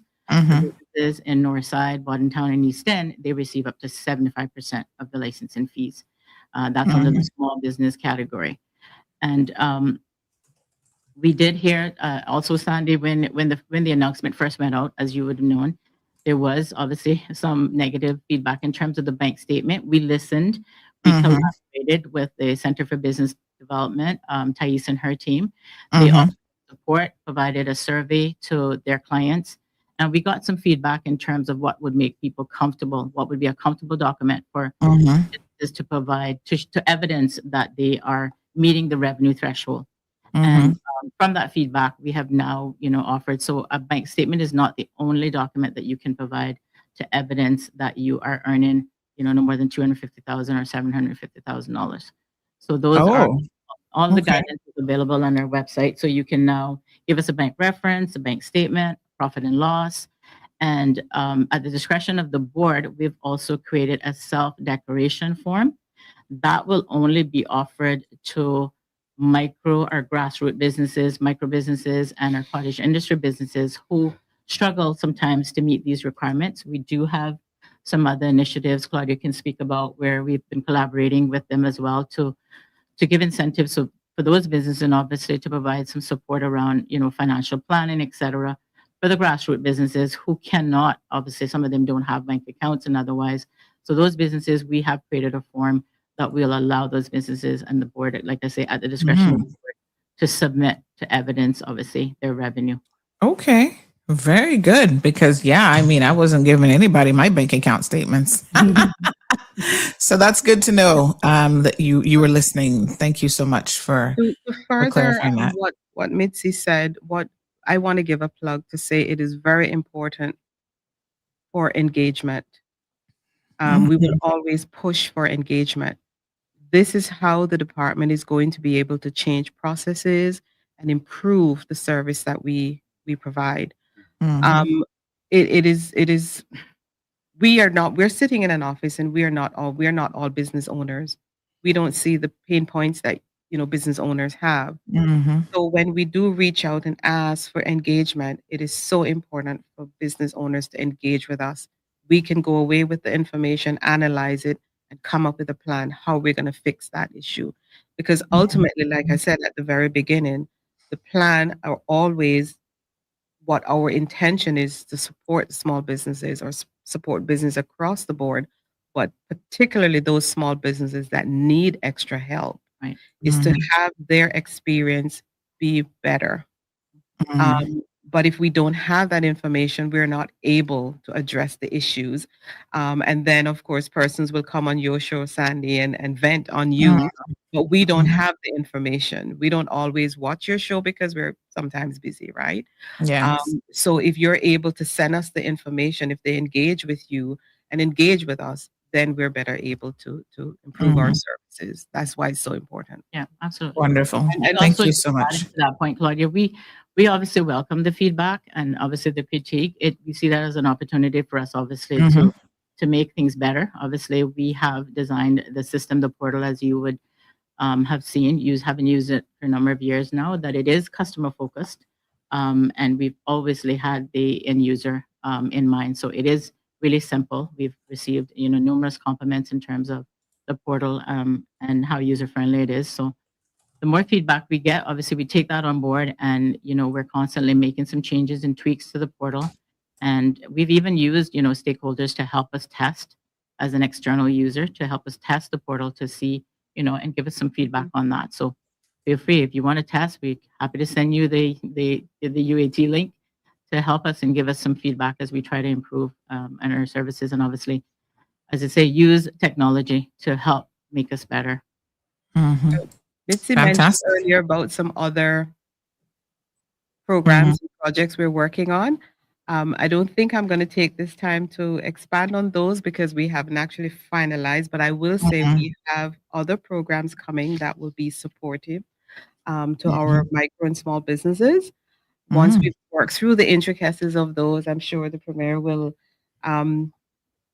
announce those, and then probably we can come back on another time once those things are going to be in place and talk about those things. Oh, sounds exciting. So Sarah says that she had missed it, but she asked the question that's already been answered now in relation to monthly statements still being required for micro businesses.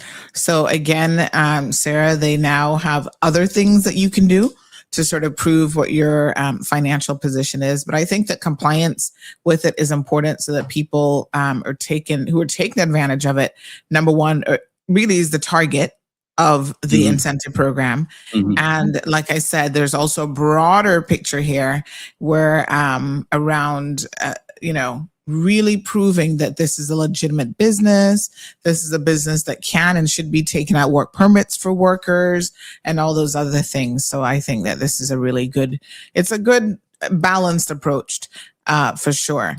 And my final point before the Premier goes on.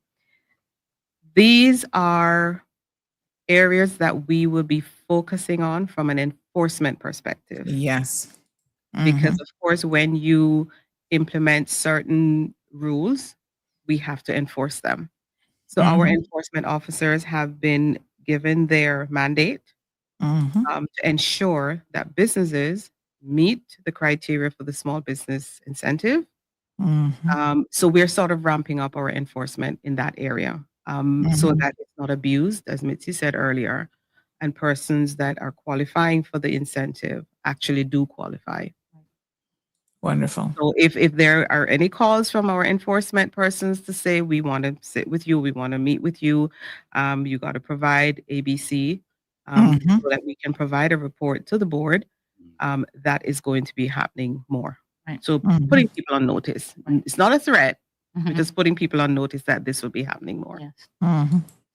Fantastic. And as I recall, you've got an law enforcement background, right? Yes, I do. Miss Claudia, so love it. So when she tells you something, believe it. It shows the time. Yes, absolutely. So we have a Mellow Fellow here. Now, Premier, I know that you have to leave. Are we keeping the ladies when you leave, or how are we gonna? We do have everyone has to leave. Okay. So how about we take a few remaining questions Yes. in a moment, and then I'll do a wrap up. Okay, wonderful. All right, so Mellow Fellow says, good morning, CMR, Minister Andre, and the DCI team. How does the DCI verify compliance with insurance, pension, et cetera, over the entire period of the multi-year licenses? So when you send in your application, we require for you to provide proof of your last payment, pension, and health. And that would assist with your license being approved or not. If that proof is not provided, your license will be deferred and you're asked to present the information. I will hasten to say that the department also, we work very closely with pension and health and also work. We have a multi-agency task force that we meet on a monthly basis and have discussions around issues that we are facing. And pension will usually outline in that meeting the various businesses that they have reports on that are not paying their pension, etc. So we do, as a number of licenses or applications have actually gone back in the last month asking for proof of these payments. So we ensure that happens at the time you send in your application.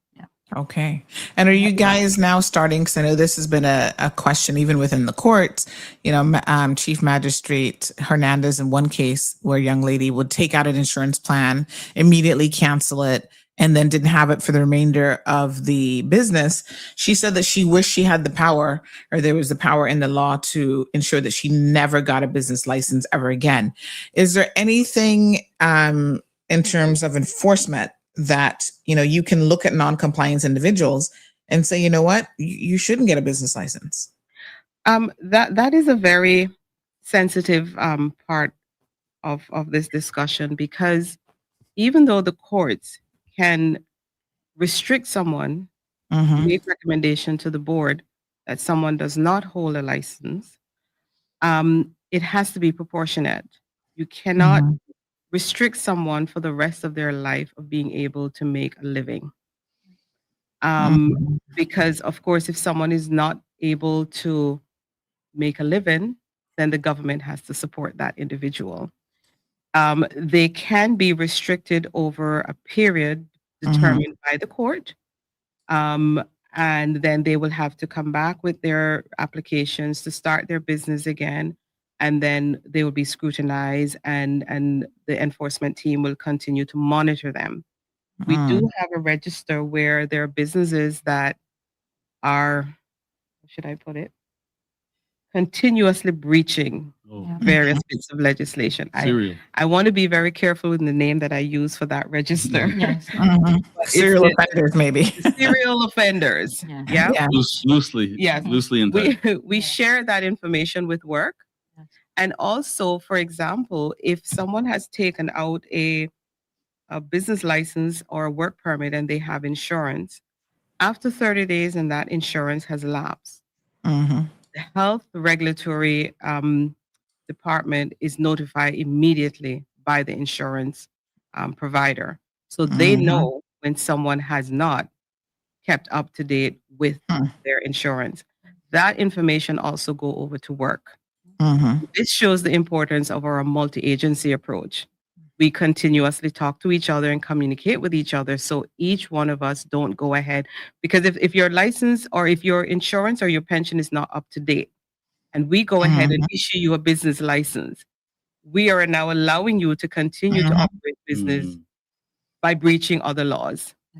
Yes. Also, on our business licenses, there's always a condition that you must comply with these other legislation. We found in the past that persons really don't read the conditions on their licenses, which then requires us to ramp up our enforcement engagement with our licensees. So the courts can restrict licenses or licensees from holding a license for a period of time. Yes. Oh, interesting. Because I remember in her judgment, she said that she wished that she could, which implied that she couldn't. So, all right. I mean, I think the issue is that because trade and business matters are not before the court so regularly, the magistrates probably they're not very familiar with the legislation. So because it's not used, when you talk about the penal code, they're going through the penal code on a daily basis. Right. Our TBL License Act is not in the court on a regular basis, so they don't actually, keep abreast of what the different sections of the law is. Okay. All right. We've got a comment that says, good morning. Please thank the DCI team for being one of the most technologically forward departments in government. Their team is outstanding, including Miss Mitzi and Miss Trenda and their amazing support team. One of the best government departments I've dealt with. Bravo. Nice. Wow. Very, very good. Catherine. Yes, Catherine has a question. For those who are hesitant to submit documents due to fear that confidentiality will be breached, what are the disciplinary actions taken and/or penalties for those to assure business owners that their information is protected? Sadly, we know that gossip happens and some people lack discernment. I spoke earlier about the Data Protection Act, and our team have been trained on what the requirements of the Data Protection Act is and what the consequences are. Also, as part of our overall government arching policies, there are requirements. You've signed a confidentiality agreement when you take on this job or any job within government. So we ensure and we continue when we have our meetings to ensure that persons are aware that these are the requirements under the legislation and there are criminal charges coming out of it if you breach that legislation. And also, if you breach policy, then there are disciplinary actions that can come out of that. So, and I think the civil service has revamped the disciplinary process quite recently. So shout out to the DG and the DGD. Yes. Yep. So we ensure, Sandra, that we continue to bring that to the attention of the team, that they are aware that this is something very serious. Persons are sharing their confidential information with us, and we have a responsibility of ensuring that that information is kept confidential. If any person find or even think that there is a breach, then Mitzi and I are to be contacted and we will take it from there. I also want to add for the statements, we're not asking for the detailed statement. So of all transactions, it's really just the income. And persons can feel free to redact, their clientele if they want. We just need to know the total figure. And obviously the transactions that go through as invoices are generated and payments are made. So we don't need the detailed statement if persons choose to have that. But obviously we have other methods to evidence proof of revenue at this time. That's a very good point. And there's some businesses too. I mean, one day we'll have to talk about giving businesses advice and help on how to run a small business, because I feel like there's so much scope there. But of course, yes, there's so many businesses who are cash based, and they get money, they put it in their pocket. They don't ever put it in the bank account. So when they give you a bank account statement, it's not even going to accurately reflect really what that business makes. No, absolutely. We've heard from those businesses. We've heard them say, "Look, I just get paid. I just get the money, and I just pay whatever bills I have to pay." Sometimes no money goes into the bank. So we've heard from those businesses, as I spoke about earlier, is at the discretion of the board. That's why we created the self-declaration form for those grassroots cottage industry type businesses. Yeah. So maybe we'll take one more and then wrap up. Yes. So Ms. Amelia has a comment / question. She says, wow, enforcement. Wow. Okay. 36 Brushy. For years, we've been reporting this illegal garage who gets a mobile license during COVID and still operating as a structure garage and not a mobile. What kind of enforcement are we discussing? So if you find, generally speaking, if you are of the opinion that maybe a business isn't being compliant with the terms of their license, tell us, how do you go about reporting that? There are different ways of reporting businesses, and we do get lots of complaints. We do rely on the public to give us information because we can't be everywhere all the time. So you can report by making a phone call.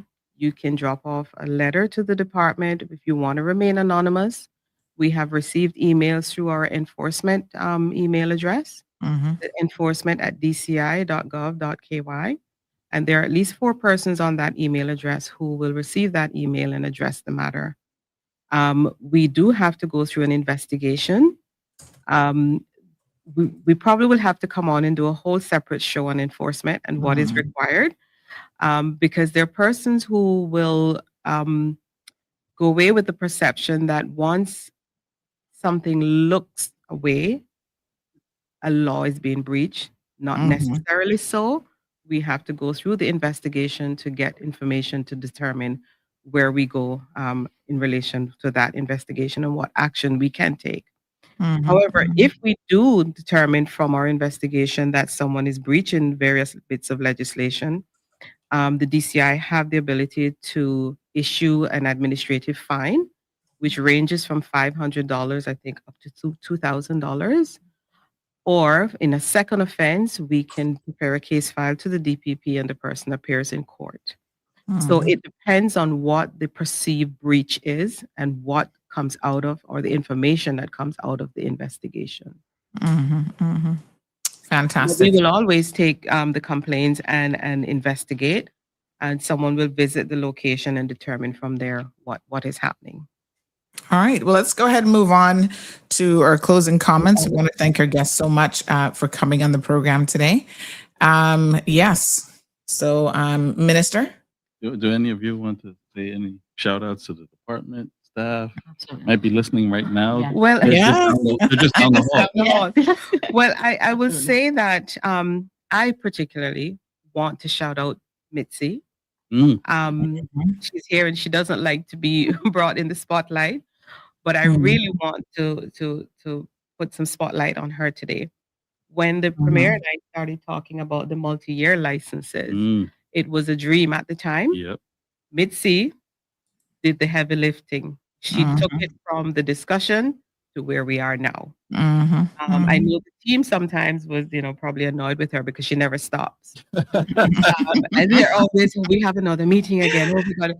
But she took it from the dream to the inception. Yes. And I want to shout her out for that and thank her for that. Thank you for that. Because I Well mean, even done, well in the done. background, and I can have these ideas flying around in my head. Yes.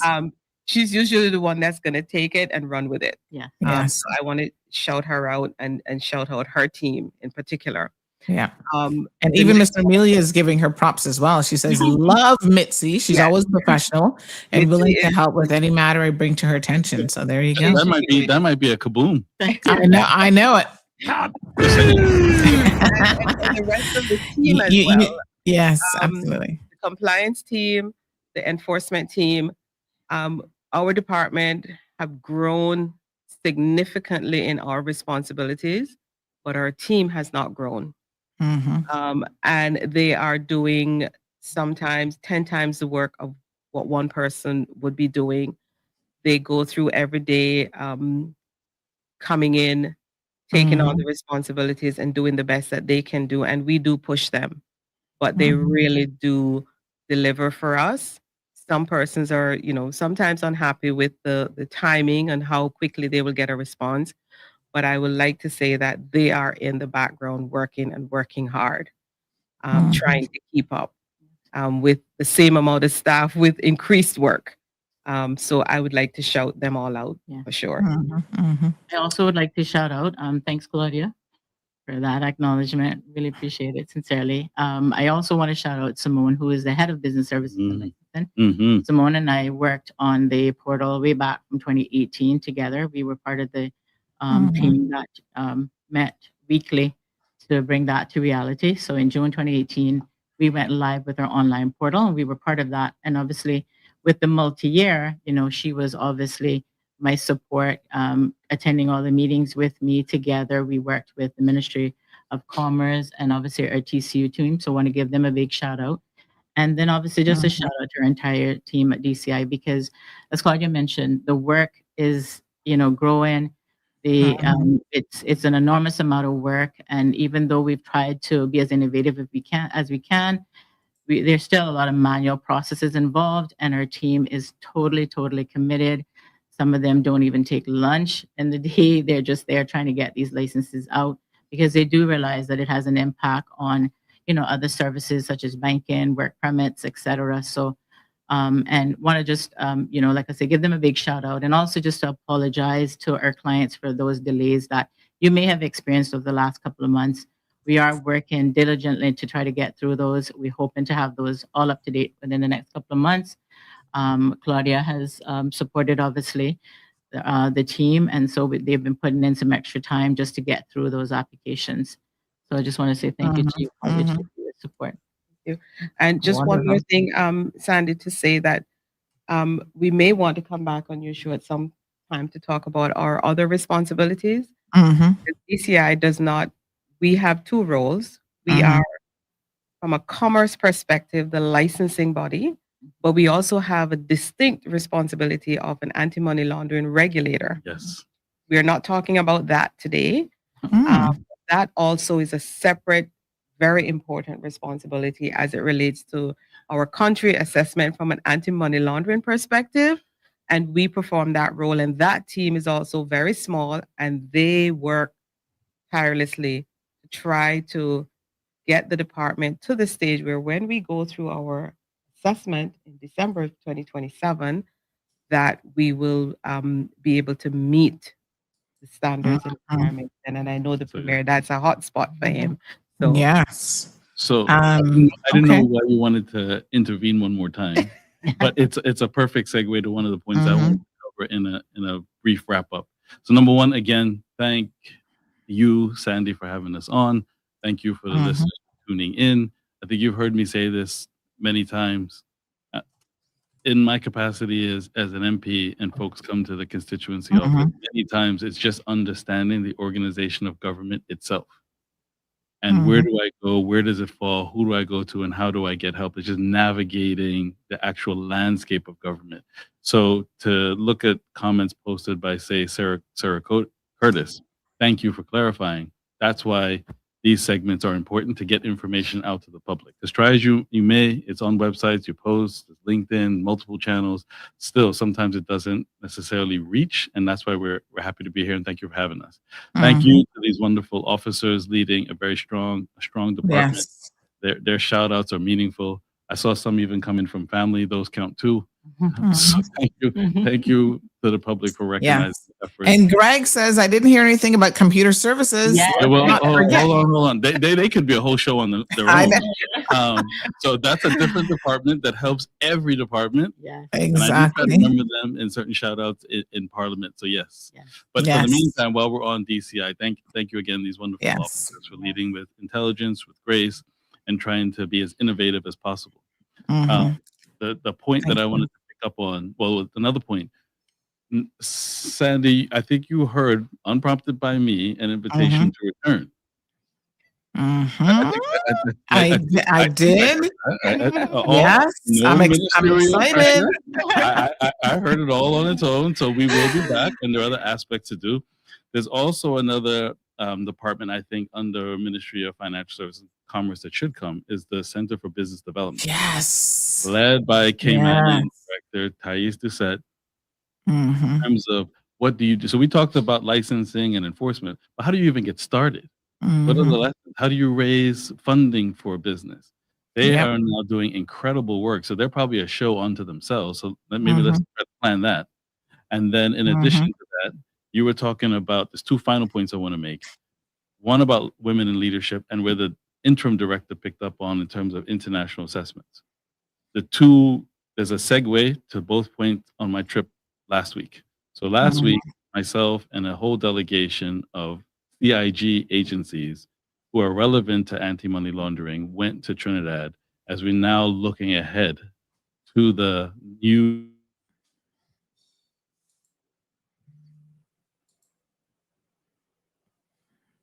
Oh, I think you got frozen a little bit there.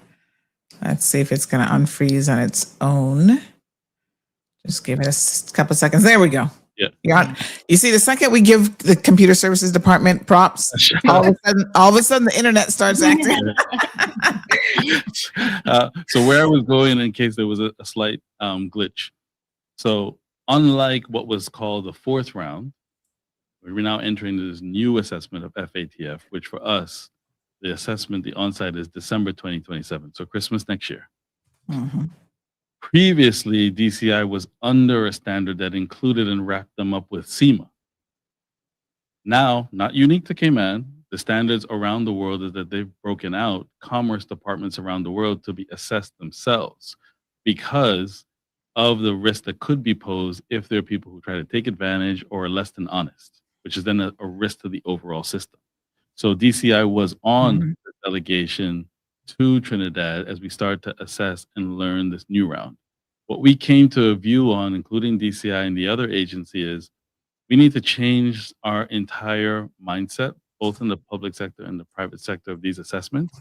And the motto we came up with is one team, one standard of excellence. And the one team being not just the public agencies who are coordinating better to make these standards, but also the private sector.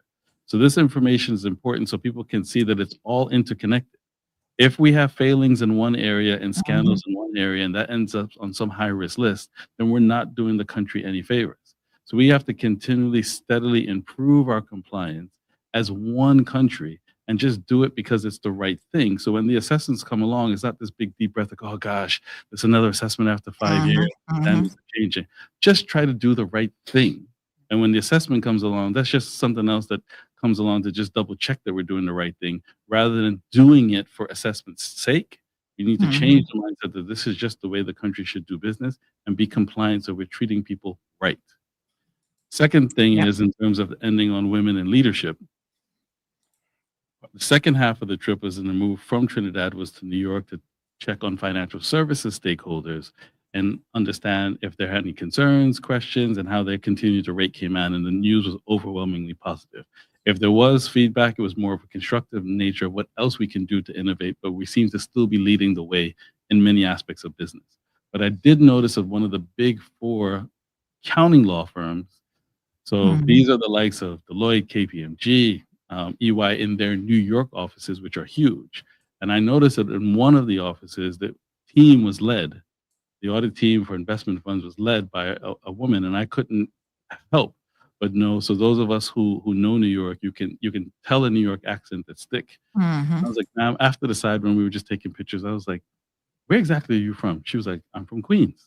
I was like, so here you are a local Queens girl that I think is of some Caribbean descent, and you're leading down here in this big firm in Manhattan, and all these men are answering to you." And she kind of winked at me and she said, "Yeah, I got here."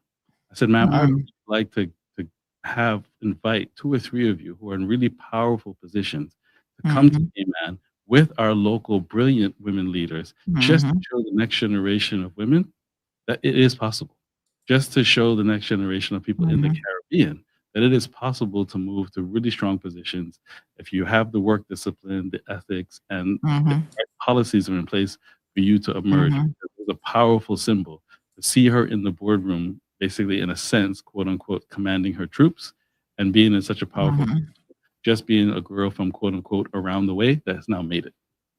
I love it. Thank you so much, folks. Thank you to this team. We appreciate all of you coming on this morning. In case you missed it, you hit that rewind button. You can go and watch the program at any time, really. Facebook, YouTube, or website all have archives of our shows every single day. We certainly appreciate the minister, again, coming on the program. Premier and Minister for Financial Services and Commerce. We had Ms. Claudia Brady, who's Director, Department of Commerce and Investment Acting, and Ms. Mitzi Watson-Jervis, Deputy Director for DCI. Mitzi, a lot of people are saying, is that the same Mitzi that used to be over at Customs? Yeah. Yes, honey child, that's her. Answered her husband. Yeah, I tell you, it's family. Yes. So lots of people here in the comment section, not just family, lots of people giving Mitzi a big shout out this morning. So again, it just speaks to, it just speaks to the amazing team that you have. And again, having leaders, female leaders in positions such as Ms. Claudia and Ms. Mitzi, really speaks volumes. And this department is doing great things, and we look forward to our continued Ministry Matters engagement. And of course, I think we can fairly say this morning, we didn't bite. Okay. It was fairly straightforward. Some people get so nervous when they have to come on CMR, and you see, it's easy as pie. I know the Premier is not shameless plug. I know the Premier is not going to let the day pass without challenge me again in that pickleball court. So Premier, anytime you're ready, I'm ready. All right. I'm ready. I'm ready for you. So let's coordinate the scheduling and make it happen. I have one more business development trip. Well, it's half regulatory, half business development. So I leave this weekend to go to DC for regulatory meetings, and SEMA will join me, and then to Chicago on business development. And then after that, with this Parliament, and I'm around for most of the summer. But it's other than maybe a family vacation. So we have time. I'll be on the ground. Awesome. Sounds Thank fantastic. You. God bless. Thank you so much. We really appreciate it. Thank you. Anthony says, Sandy did it again. See, I tell you. So hashtag another minister. Ooh, Anthony, we're working on more. We're working on Minister Kathy. Yes, I think that's going to be happening. Working on it hard. I'm going to see her hopefully later on today. And then June is here, and she's going to hopefully start in June. We're still working on Deputy Premier, Minister Gary Ruddy. And I am a person of immense faith, Anthony, believe it or not, positive faith. And I'm going to put this out in the ethers. We are still, in my head, even if in nowhere else, in my head, we are still working on Minister Miles. We're praying on it. We're going to make it happen. Miracles happen every single day, honey chat. I know that the day that Minister Miles comes on, I want 1,000+ people tuned in, because what a glorious day that's going to be. We're going to do it. Diana says the best and most transparent Premier in the Cayman Islands. I need to get a butt button. There's so much I need to add to my little studio setup. So thank you. Try and get some opposition. We need objection to what are they gonna be saying, honey child? You not hear what Diane said? Best Premier in the Cayman Islands, honey child. Poor opposition. I had to chuckle the other day when I saw some article. I think it was CNS that did an article about them being on Radio Cayman and what they were criticizing. My God, every single comment, and I do mean every comment, and it had a few, CNS normally doesn't get that many social media comments, but that one had a few. And every single comment was like, y'all need to go sit down. Train hush. What did you do when you were there for umpteenth? I was like, ooh, honey, chill. Country not feeling the opposition none at all. What a hot mess. Melita says, one anti-pun on the app, what app are you talking about? Anthony says, we don't hear from the opposition leader, Brian. He'd been kind of quiet. I must give him a call. I was thinking about him recently as well, because he has been awfully quiet. And that's not like him. So he did cross my mind. What day did I message him? I actually messaged him because I'm like, oh, Bobo, are we not hearing from you? Kenneth, Brian, let me see here now. Hold on. My apologies. Let me see.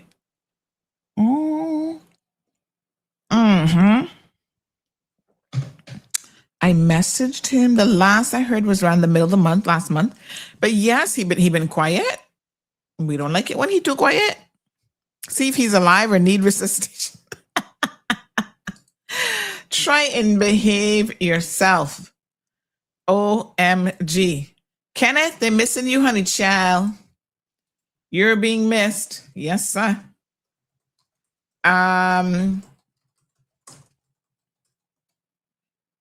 Oh, someone said that Kenneth is currently on Radio Cayman. Oops, I guess nobody not listen.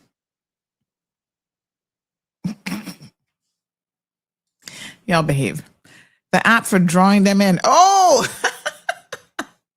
oh gosh. I was like, what app? What app? Yes, big shout out. We got lots of positive comments from Mitzi. Miss Melita said, big up Mitzi and her team. Mitzi's amazing, says Sarah. Trisha says, go Mitzi. I don't know her, but go Mitzi. I love it. And Miss Romelia said, yes, Mitzi is awesome. All right. So we'll have to follow up on that enforcement situation, Romelia. Somebody else is saying in the comment section, why are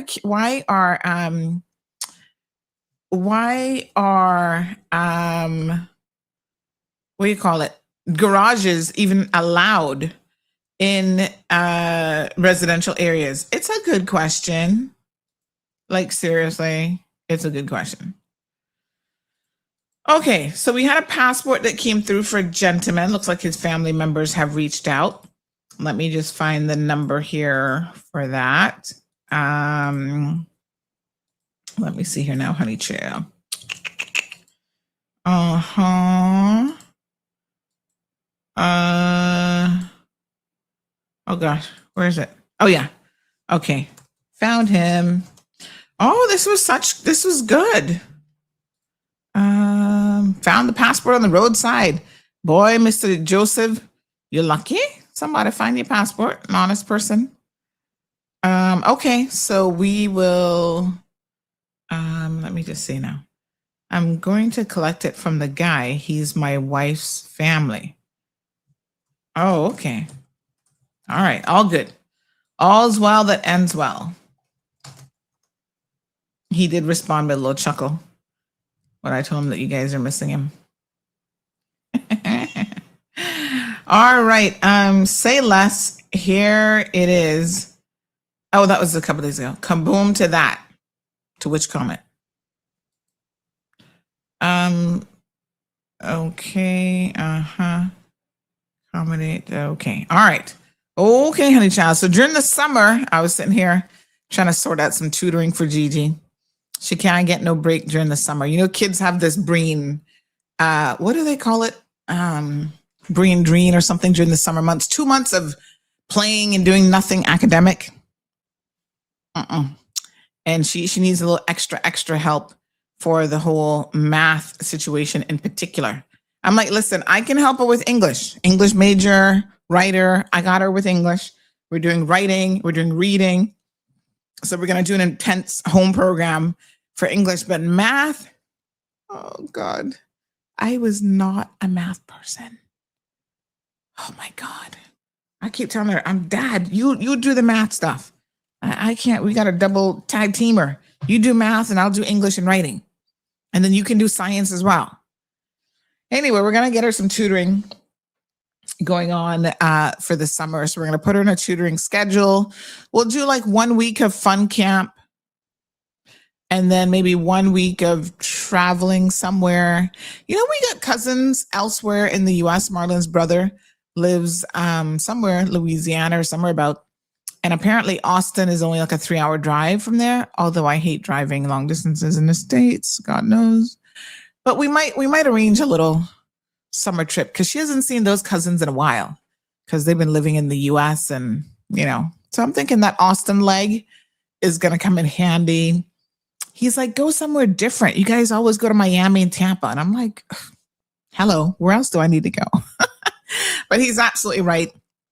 We need some Texas barbecue around here. And, you know, yes, honey child, she is her mother's daughter. Because me and math, I'm like, oh, let me get the calculator. Let me plug it into QuickBooks. So that was a really good show. I appreciated it. Congrats to the premier for everything that he's done for the islands in such a short time. Great teamwork going on as well as all the work. Yeah, I mean, they have been working hard and I like the fact that they're focused. So, okay, tomorrow's show, we have the Minister of Education, and I'm assuming, let me just message him real quick. I know they have cabinet today. So I'm assuming that tomorrow is going to be the same subjects from past Friday. So I'm going to go ahead and put the flyer up in relation to that. Ooh, I think I'll do a little extra today. I'm feeling creative juices. So maybe I'll do like a, what do you call it? A video promo flyer. Pull out another one of my AI tools, honey child. It's great to have a location right down the road that can change a tire, wipers. Yeah, but I mean, in strictly residential areas where, you know, they don't be disposing of stuff properly. They're an eyesore and all these derelict vehicles. Sometimes I cut through the bypass. You know, the new extension, airport extension road, right? I cut through there and I go to basically what is the entrance of the landfill, which, by the way, all these years, I never knew that. How do I pass that all the time and did not know that was the entrance to the landfill? I never knew how to get to the landfill. So the one, when we had that fire the other day and I was passing by, I saw the fire truck and I was like, what's the fire truck doing there? And then I read the sign. I'm like, oh my God, this is the entrance to the landfill. So I actually pulled in and went in there. So now that I drive it and I know that that's the landfill, I'm paying a little bit more attention. All those derelict vehicles there that are like stripped down, they don't even make it in landfill. They park them on the side of the road. No, I need to message Mr. Sims about that because OMG, what an eyesore. Oh my God. I'm messaging him right now. What an eyesore with those stripped vehicles. Close to the landfill entrance. Come on, man. Just push them in the landfill already. Let's see if we can't get those moved. I saw it yesterday and I was like, ooh, that does not look good. That's a bad look, honey child. Okay, I think we had a good show today. We won't belabor the point. Let's see. Oh, Melita. Yes, thank you. Let's just put this out there as a reminder. I can already feel my sinuses really congested. I got to get my little, I got to get some new, what do you call them? The bottles to irrigate because you're only supposed to use those for 3 months now. Don't be irrigating with old bottles. But anywho, thank you so much, Melita, for the reminder. So we have a Sahara dust plume, honey child. It is upon us. So what I need for you guys to do is to be very, very careful with the exterior dust. So we have a Sahara dust alert because this is going to be affecting the Cayman Islands for the next couple of days. Starting yesterday through today, I think it's going to linger around. So if you have to go outside, limit your time. The Saharan dust can irritate the lungs and make breathing more difficult, especially if you already have respiratory issues, coughing, wheezing, sore throat. And, I did wake up feeling a little sore throat this morning. I'm going to take some extra vitamins and stuff as well. Shortness of breath, and all these things. So limit your outdoor activity, especially if you are someone who suffers from asthma or any other respiratory, what's the other one called? OCPD or something. If you have any kind of respiratory issues, and even children, because children, their little respiratory systems are still developing. And so they need to be extra careful as well. Stay indoors. A lot of the schools have sent out notifications to parents. I saw CIS posted one on social media to basically say that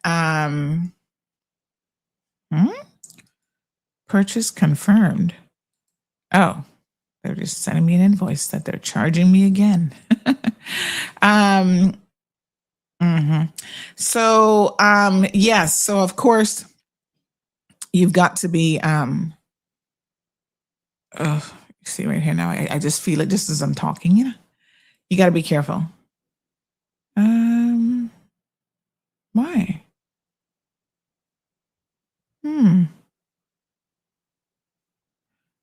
Okay, that's a weird email I just got from these people. Anyway, so please keep the children inside, indoors, even during playtime. You don't want them running up and down in that and inhaling all that stuff. Okay, so take it serious today. If you have to go out in it and you have respiratory issues, consider perhaps wearing a mask or something like that as well.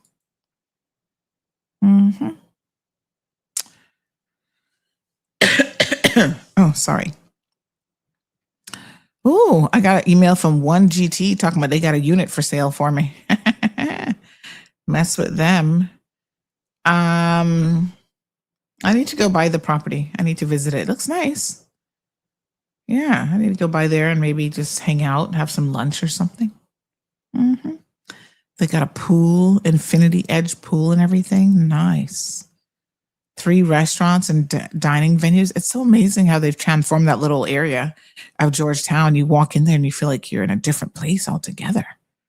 Oh, I like it. Might have to check that out, honey chill. All right, beautiful folks. That's all she wrote. And wishing you guys an amazing, super productive day. We will be back tomorrow. Anthony says the dust is the least of the problems. My goodness. And I better make sure the Ebola not mix up in the dust. No, Anthony. I didn't know either. They must have changed that. And used to be called Dump Road just before you got to Parker's. Yeah, so when you come through the extension, the back end, it's like literally right there. Is that the only entrance to the facility? I have never been to that facility before. So, yeah, there we go. All right, that's all I got for today. Minister Anglin joining us tomorrow. And then Friday, we will have Health City, Cayman Islands. And then the rest of the day will be open mic on Friday. They had to switch up on us a little bit today. People, enjoy your day, and we shall see you mañana. Be good or be good at it. That's your choice. Thank you for tuning in to another episode of The Cold Hard Truth on Bobo 89.1 FM. Cayman's #1 talk show is live weekdays from 7:30 a.m. Never miss an episode again. Watch anytime on CMR's Facebook and YouTube channels for the latest show episodes. Don't forget to follow us online on our social media channels and visit CaymanMarlRoad.com for all the latest news and community happenings.